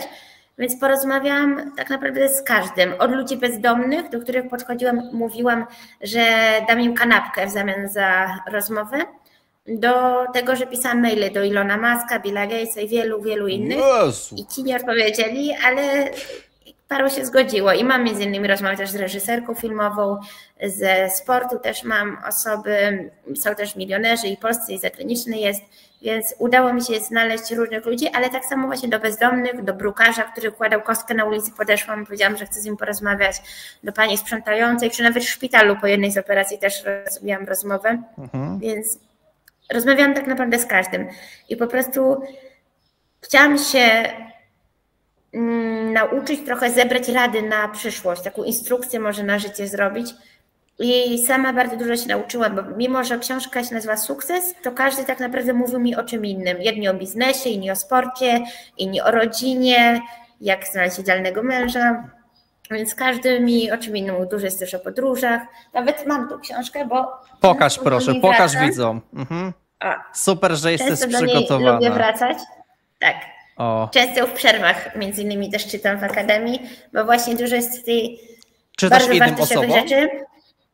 Akurat właśnie wszyscy żałują, że jest po polsku. Wszyscy mówią, że czekają na tłumaczenie na włoski, więc może mi się to kiedyś uda zrobić, ale... Wystarczy zrobić zdjęcie i wrzucić do jakiegoś translatora AI na przykład, albo do translatora... Próbowałam, ale jak potem to pokazałam tej koleżance właśnie, która jest pół Polką, pół Włoszką, to mówiła, że za dużo błędów, że nie można zrozumieć, więc chyba jednak potrzebuję jakieś prawdziwe tłumaczenie.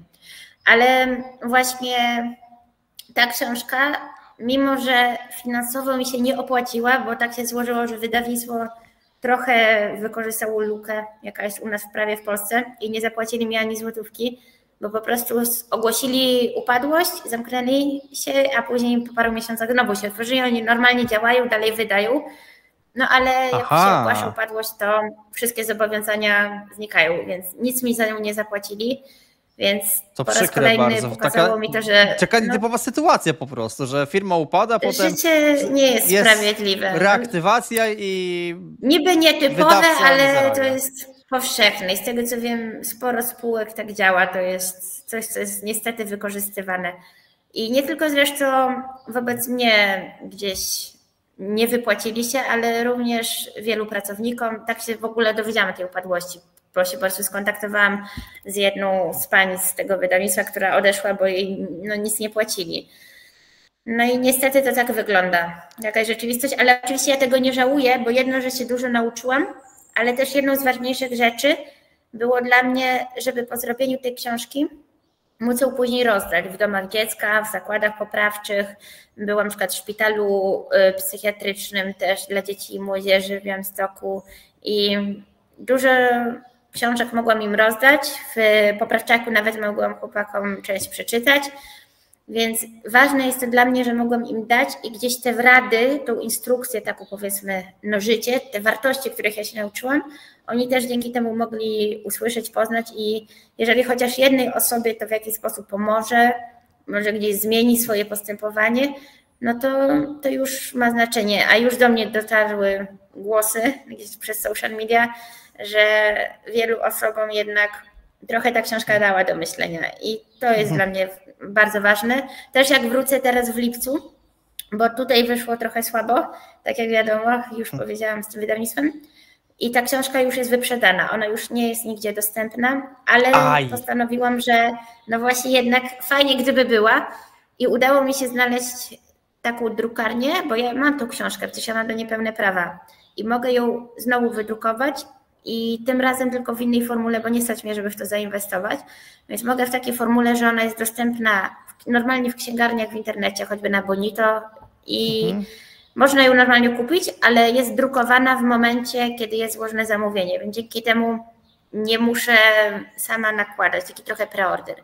Więc jest to do zrobienia i właśnie w ten sposób już ją teraz wprowadzę. Dosłownie jestem na etapie ostatnich poprawek i ona już zaraz znów będzie w sprzedaży, więc fajnie, że mi się udało ją reaktywować i między innymi jak teraz wrócę w lipcu, to planuję później po turniejach na tydzień wrócić do mnie, do domu, żeby się z mamą jednak gdzieś tam też zobaczyć i między innymi myślałam właśnie, żeby gdzieś też zadziałać coś w tą stronę, jak teraz znowu będę tę książkę miała, tylko jeszcze nie jestem pewna gdzie. Chciałabym to też z tenisem połączyć i może właśnie uda mi się odwiedzić na przykład, wiem, że to jest chyba fundacja dla dzieci niepełnosprawnych i właśnie aktywizuję ich sportowo.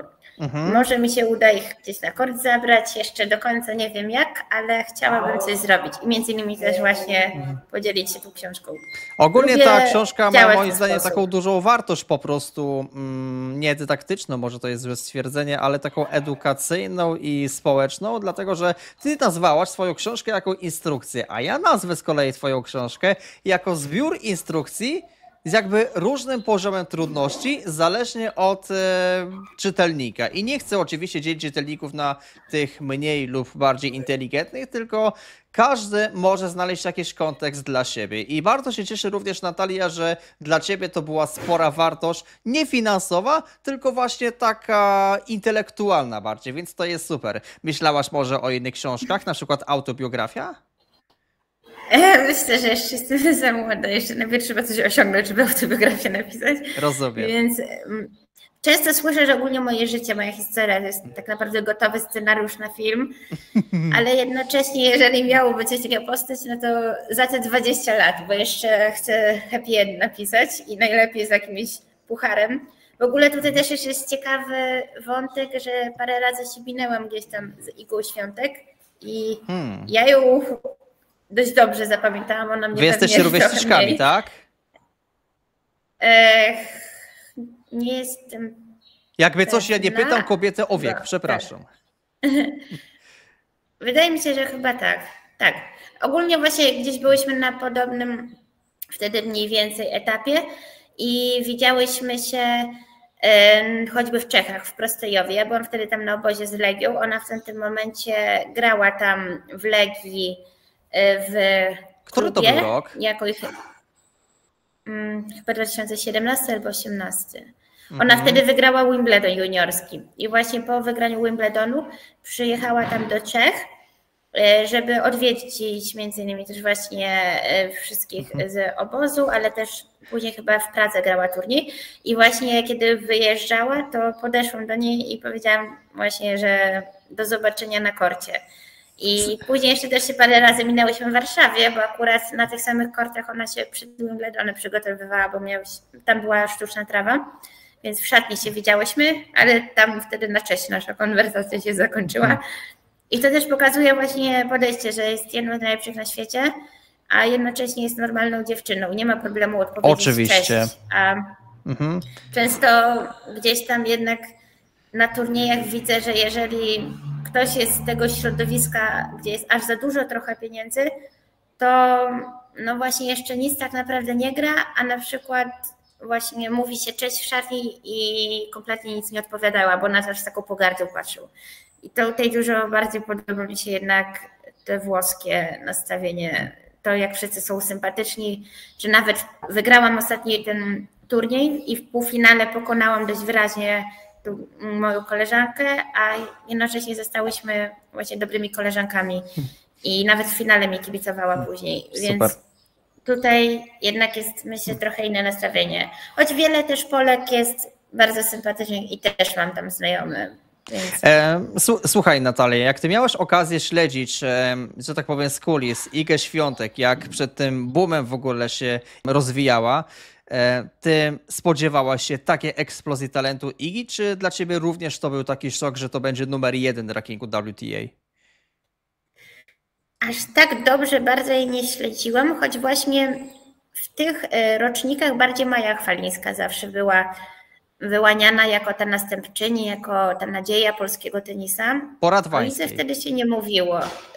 Tak, o Idze raczej się nie mówiło. W sumie nie wiem czemu, bo ona od zawsze gdzieś tam według mnie pokazywała to, jakie ma możliwości. Przede wszystkim ja bardziej oceniam może perspektywy, jak gdzieś kogoś widzę, bardziej przez pryzmat charakteru, bo umiejętności to jest coś płynnego.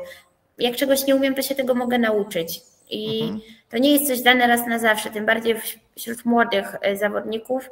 To jest coś, nad czym się pracuje, co wiadomo, że za rok, 5, 10 lat ma się na zupełnie innym poziomie. Więc ja bardziej patrzyłam pod kątem zaangażowania, nastawienia. Rozumiem. I Iga zawsze była pracowita, zresztą i teraz się tym wyróżnia taką etyką pracy. Mi też Pełna bardzo zgoda. imponuje. Więc pod tym względem dla mnie była taką osobą, na którą warto zwrócić uwagę, choć wiem, że wśród opinii publicznej raczej wszyscy skupiali się w tamtym czasie na Mai Chwalińskiej. A gdzie teraz jest Maja Chwalińska swoją drogą? Ona też gra na najwyższym poziomie. Wydaje mi się, że teraz chyba złamała już pierwszą setkę albo jest na granicy, ale tak koło 100 miejsca w rankingu jest. I to też w sumie względnie jest dobrze. Też świetna, jest w czołówce świata, więc nie najgorzej. Jest bardzo dobra, a przede wszystkim ona ma też bardzo fajny tenis i może na nią tak zwracali uwagę, bo gra bardzo technicznie. I to jest Iga chyba też gra technicznie. Iga bardziej dominuje przygotowaniem fizycznym, tym, że jest dużo lepiej się porusza po korcie niż większość dziewczyn, jest dużo silniejsza, sprawniejsza i głównie tym wygrywa. Technicznie na przykład mam wiele innych dziewczyn, na które bym raczej wolała zwracać uwagę pod kątem, jeżeli analizuję tenis i czegoś szukam. U Igi głównie imponuje mi jej charakter, jej umiejętność wygrywania, to też jest ważne, tego jak się gra te kluczowe punkty, tego kiedy najbardziej się potrzebuje, żeby mieć tą pewność, żeby właśnie najlepiej zaserwować, co w ostatnim chyba nawet meczu ze Svitoliną pokazała, jak nagle 3 asy w jednym gemie było, oglądałem. Tak, właśnie, 3 asy w jednym gemie i właśnie to jest ta odporność też psychiczna i to oczywiście coś, czego nie widać na pierwszy rzut oka, ale no bardzo ważne, nawet kluczowe do tego, żeby mecze wygrywać. Więc bardziej tymi rzeczami ona gdzieś zwraca na siebie uwagę, niekoniecznie samą techniką tenisa. Pod kątem technicznym myślę, że wiele dziewczyn wygląda lepiej, ale to ciężko jest oceniać, bo choćby na przykładzie męskiego tenisa jest taki Miedwiediew, który od wielu, wielu lat jest w ścisłej czołówce świata, a no dużo memów nawet z nim powstaje, bo wygląda tak, jakby chyba nigdy nie miał trenera, który by go technicznie układał, albo wyjątkowo był trudnym uczniem, a jednocześnie nie można mu odmówić tego w jakimś miejscu. Więc to pokazuje, jak tenis jest złożony, że to nie jest tylko piękne uderzenie, piękny zamach, czy najszybsza prędkość na serwisie, tylko ile rzeczy ma wpływ. Tak naprawdę trzeba być przygotowanym i mentalnie, i fizycznie, jaki to jest trudny sport. Trzeba być jednocześnie maratończykiem, bo mecze trwają wiele godzin, ale też być sprinterem i mieć zwrotność, dynamikę i być prawdziwym atletą. Już nie mówiąc o tym, że trzeba być i silnym, ale i ważna jest gibkość, wytrzymałość i wszystko ma znaczenie i ważne jest też czucie piłki. Ja na przykład też gram tenis raczej bardziej techniczny, lubię to bardzo i dobrze to czuję, żeby grać drop shoty, grać kątowo, grać przede wszystkim mądrze, wiedzieć, co chcę robić. Dlatego im wolniejsza jest nawierzchnia, tym jest dla mnie lepsza. Bardzo lubię właśnie wolną mączkę, jeszcze najlepiej taką po deszczu typowo, bo to jest dla mnie idealne, bo mam czas, czuję się ustawiona, czuję się w pozycji, mogę popatrzeć jeszcze i wiem, co chcę zrobić. Szybkie korty, muszę jeszcze troszeczkę nad tym popracować, ale też na pewno bardzo to poprawiłam. Dużo tutaj trenuję na hardzie i na pewno coraz lepiej sobie radzę. Ale im wolniejszy kort, tym jest dla mnie lepszy. Właśnie przez to chyba, że lubię taki techniczny tenis. Czasem też lubię w latach sobie właśnie między nogami zagrać, choć i w meczu mi się zdarzyło parę razy i nawet z dobrym skutkiem. O, proszę. Raz przeciwniczka już nawet nie ruszyła, po prostu w szoku była scena. Rozumiem, że ty oglądasz mecze WTA, że jesteś tak na bieżąco i żeby też analizować po prostu, bo wiem, że ty jesteś taką w sumie ala analityczką i potrafisz tak skrupulatnie po prostu interpretować dane spotkanie, więc zgaduję, Natalia, że ty sporo meczów oglądasz na tym najwyższym poziomie. Ogólnie tak, dużo oglądam. Tutaj też trochę mnie czas ogranicza, bo jednak 6 godzin dziennie trenujemy, plus jeszcze ja sama lubię dodatkowo więcej robić i też trzeba do treningu się przygotować. Po treningu też ja staram się przynajmniej pilnować tego, żeby robić cool down, czyli lód na przykład biorę, rozciągam się, wtedy chyba jako jedyna w akademii, ale też staram się pilnować i właśnie mieć jak najbardziej profesjonalne podejście, na ile mogę tylko. Więc nie mam dużo tego czasu, ale mamy tutaj możliwość, jest oczywiście też telewizor i często oglądamy mecze. Dzisiaj na przykład Sinner leciał, więc Igę też tutaj widziałam wczoraj, na przykład chyba grała. A czy na przykład macie wideo analizę na treningach? Siebie po swoich uderzeń? Albo siebie, albo na podstawie właśnie innych meczów, na przykład z Roland Garros. Bardzo dużo w Warszawie z Mariem Trnowskim, jak właśnie pracowałam, to dużo się nagrywaliśmy, dużo analizowałam rzeczy, ale tutaj raczej nie. Ogólnie też wydaje mi się, że tu we Włoszech bardziej niż na samą technikę, właśnie na ten piękny, pełny zamach i idealne wykończenie uderzenia, bardziej zwracają uwagę na to, gdzie grać, właśnie na efektywność, na pracę nóg, bardzo zwracają uwagę na ten balans, żeby umieć złapać. I oczywiście też pracujemy technicznie, też dużo rzeczy robimy, ale kluczowe tutaj jest to, żeby dobrze się poruszać. Dużo większa, myślę, że jest tutaj uwaga we Włoszech na pracę nóg, na tym, żeby odpowiednio się ruszać, na technice poruszania się, że nie tylko dużo, szybko, ale właśnie odpowiednio. A w Polsce, przynajmniej tam, gdzie ja trenowałam, to bardziej jednak trenerzy skupiali się na samej ręce, więc myślę, że to jest też trochę różnica, ale też nieraz się nagrywa i też nieraz się analizuje. To jest, myślę, jeden z elementów na każdym poziomie. Jak oglądałam treningi Iryny, tej Białorusinki, co do nas przyjechała, to ona też ze swoim trenerem nagrywała swoje uderzenie i później omawiali, więc myślę, że to jest coś, co chyba każdy robi na treningach. Dużo rzeczy nie widać, to są drobiazgi. Jak myślisz, Natalia, czy ten boom Igi Świątek, który trwa już dobre kilka lat, wpłynął na szkolenie w Polsce? Bo ty możesz odpowiedzieć na to pytanie z perspektywy stricte zawodniczki. Czy pojawienie się Igi Świątek i jej w sumie ten spektakularny oraz mimo wszystko nieoczekiwany sukces sprawił, że szkolenie ogólnie w Polsce się poprawiło? Myślę, że tenis ogólnie jest teraz już na trochę lepszym miejscu niż był wcześniej, na pewno, bo choćby pojawiły się te turnieje, tak jak teraz planuję przylecieć, one są z cyklu Polish Tour i dzięki temu teraz się pojawiły takie turnieje, te pierwsze Futuresy, czy też nawet wyższe, będzie Challenger choćby w Poznaniu. Czyli pojawienie się Igi jako ambasadorki sprawia, że mamy takie własne turnieje rankingowe WTA, tak, a co za tym idzie, możemy wystawić kilka dodatkowych zawodniczek, tak? Tak, bo organizatorzy też mają możliwość choćby przyznania dzikich kart, więc wiadomo, jeżeli turniej jest w Polsce, to te dzikie karty raczej w ręce Polek trafią, choćby jakichś obiecujących juniorek, więc raczej one mają wtedy możliwość, żeby się pojawić w takim turnieju, mimo że rankingowo tych punktów jeszcze nie mają, żeby się na taką rangę na przykład załapać, a tutaj tak trochę od zaplecza mogą wejść. Czy ty liczysz na dziką kartę? Ogólnie na pewno by mi to pomogło, choćby do tych pierwszych właśnie 15. Jeżeli chcę przylecieć, pomogłoby mi to organizacyjnie, bo miałabym gwarancję tego, że mogę w tym turnieju zagrać, a jednak tak na ostatnią chwilę wiedzieć, czy się dostanę, czy nie, no to troszeczkę słabo, bo jednak mam trochę drogi. A jednocześnie ja mam trochę trudniej, bo nie mogę tego polskiego rankingu budować, a dostanie się na te pierwsze międzynarodowe liczą się z rankingu narodowego, więc ja mam to w sumie wyjątkową sytuację. Tak, ja mam trochę wyjątkową sytuację, bo ja z jednej strony jestem oczywiście Polką, reprezentuję Polskę i mam polską flagę, liczy się mój polski narodowy ranking, ale nie mam możliwości za bardzo go budować, bo gram turnieje włoskie narodowe i nawet jeżeli wygrywam wszystko, no to nie mam żadnych polskich punktów i tam tak naprawdę tylko tracę w miarę jak czas mija, chyba że zagram jakiś polski turniej albo ewentualnie z tych ITF-ów punkty by mi się zaczęły liczyć, no ale żeby wygrać punkty jakieś na ITF-ie, najpierw trzeba tam się w ogóle dostać. Więc ale to jest chyba dla Ciebie na razie najlepsza droga, też teoretycznie najłatwiejsza, żeby poprzez ITF-y we Włoszech ewentualnie do WTA się dostać, tak?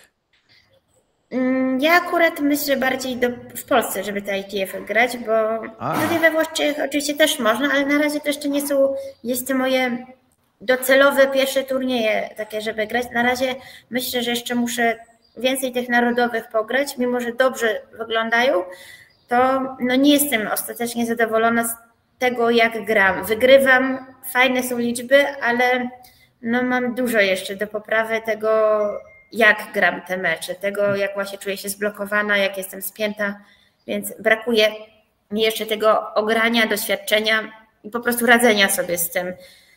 Więc wszystko myślę, jeszcze przed tobą, jeszcze tyle czasu, tyle możliwości do szkolenia, że trzymam kciuki. Ale to też pokazuje, ile rzeczy ma tak naprawdę wpływ, więc nawet jeżeli nie gram dobrze, to i tak można wygrać.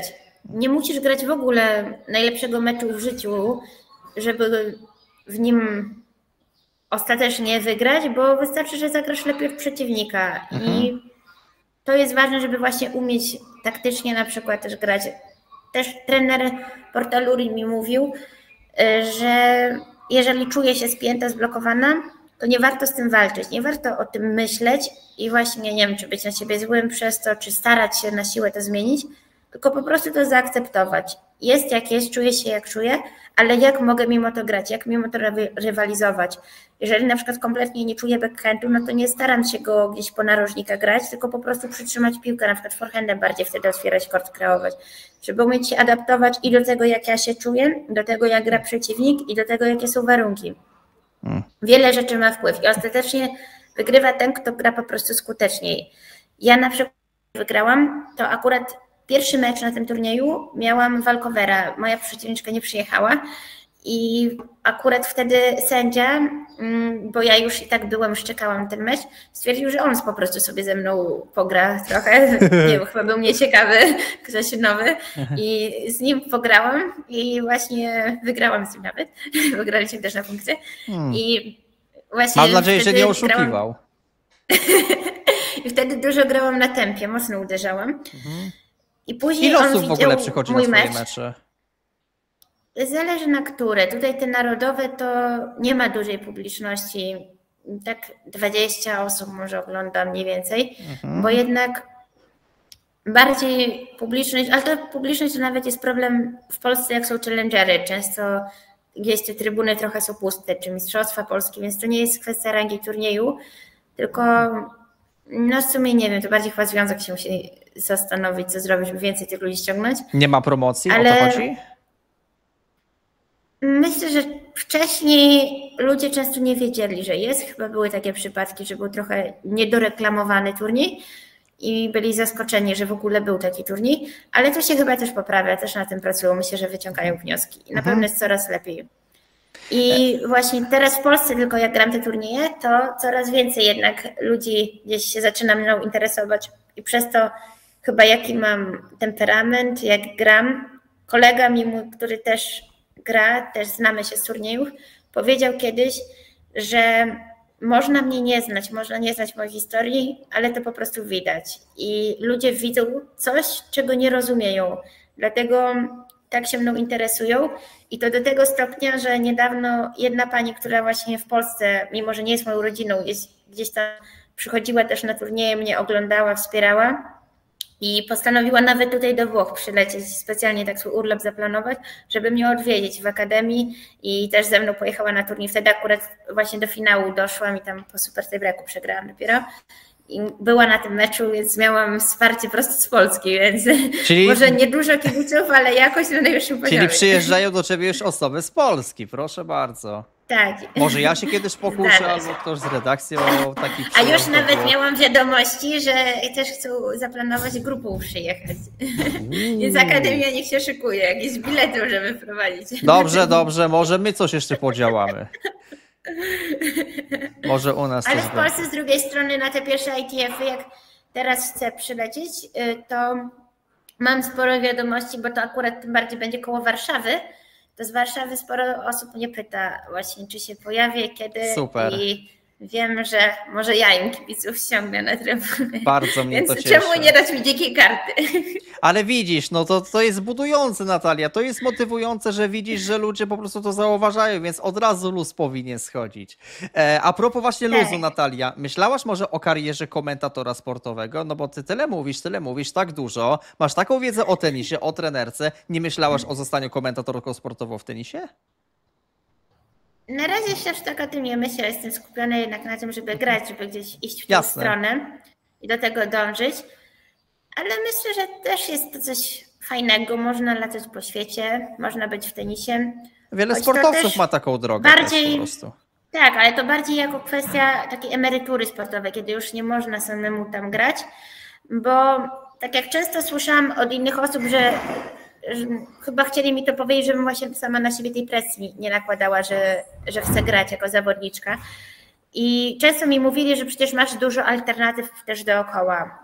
Choćby właśnie czy ta trenerka, czy nie wiem, trenerka przygotowania fizycznego, psycholog sportowy, wiele jest możliwości.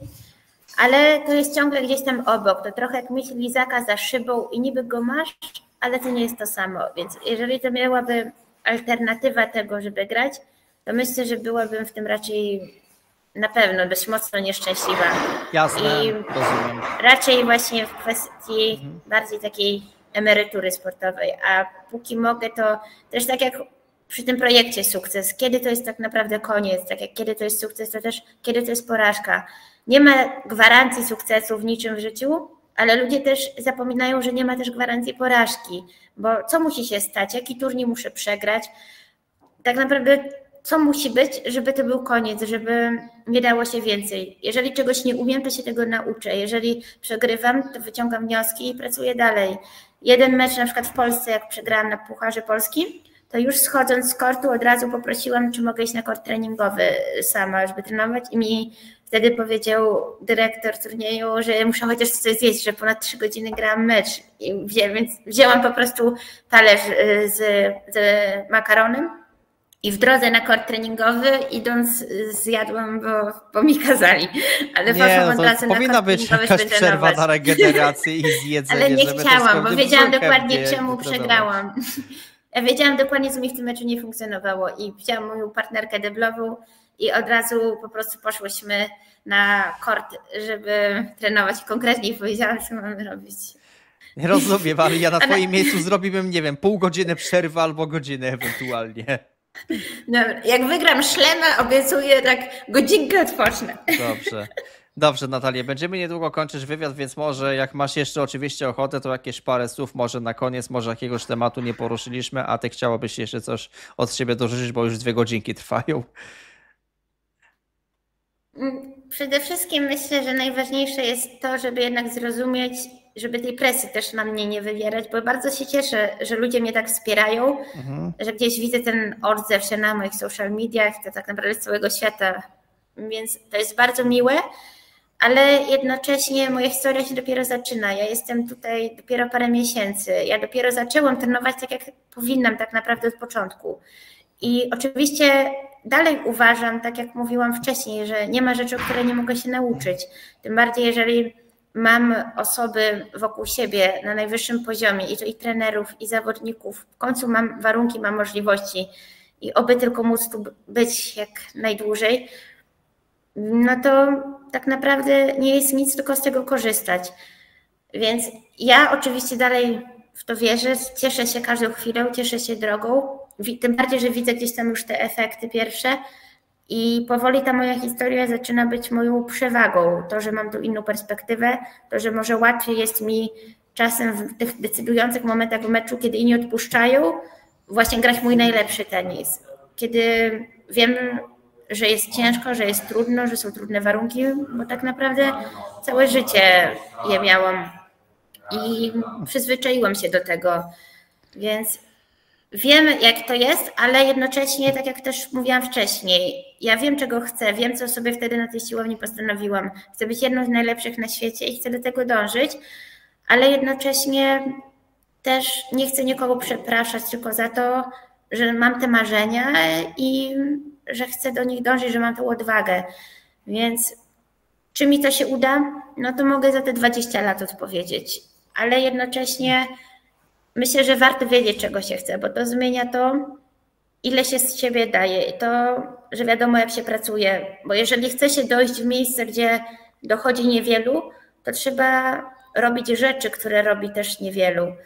Trzeba właśnie przychodzić wcześniej, trzeba dawać siebie więcej, trzeba chcieć się rozwijać w każdej chwili i wiedzieć, po co się to robi, bo gdybym w to nie wierzyła, no to by mi się po prostu nie chciało. Ale też trzeba pamiętać, że ta moja droga gdzieś się dopiero zaczyna i tak naprawdę sama jestem ciekawa, jaka będzie, bo każdy pisze własną historię. Jestem po prostu wdzięczna, że mogę tu być i miałam też pozdrowić Akademię Biesam jednej trenerce Rebece, więc I love you, Tennis Training School.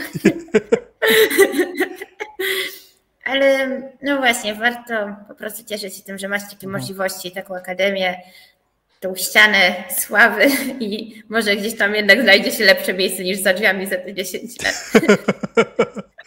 Nie no, dobudują jeszcze kolejny korytarz i pewnie będzie dużo miejsca.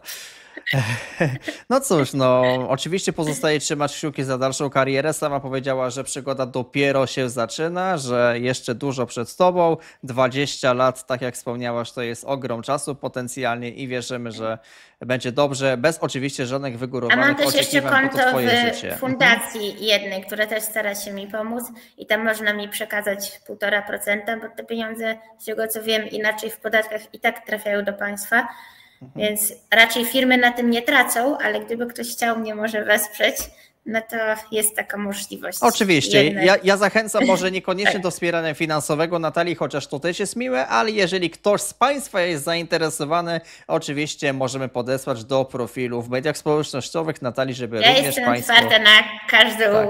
możliwą opcję. Tym bardziej, że gdzieś tam zaczynam już coś grać, więc może byłabym nawet dobrą ambasadorką. Dobrze. Mam nadzieję przynajmniej. Natalia, bardzo dziękuję Tobie za wywiad, za te 2 godzinki spędzone w naprawdę przyjemnej atmosferze. Bardzo dziękuję za udzielenie takiego wywiadu i może do zobaczenia wkrótce. Mam nadzieję. Dzięki.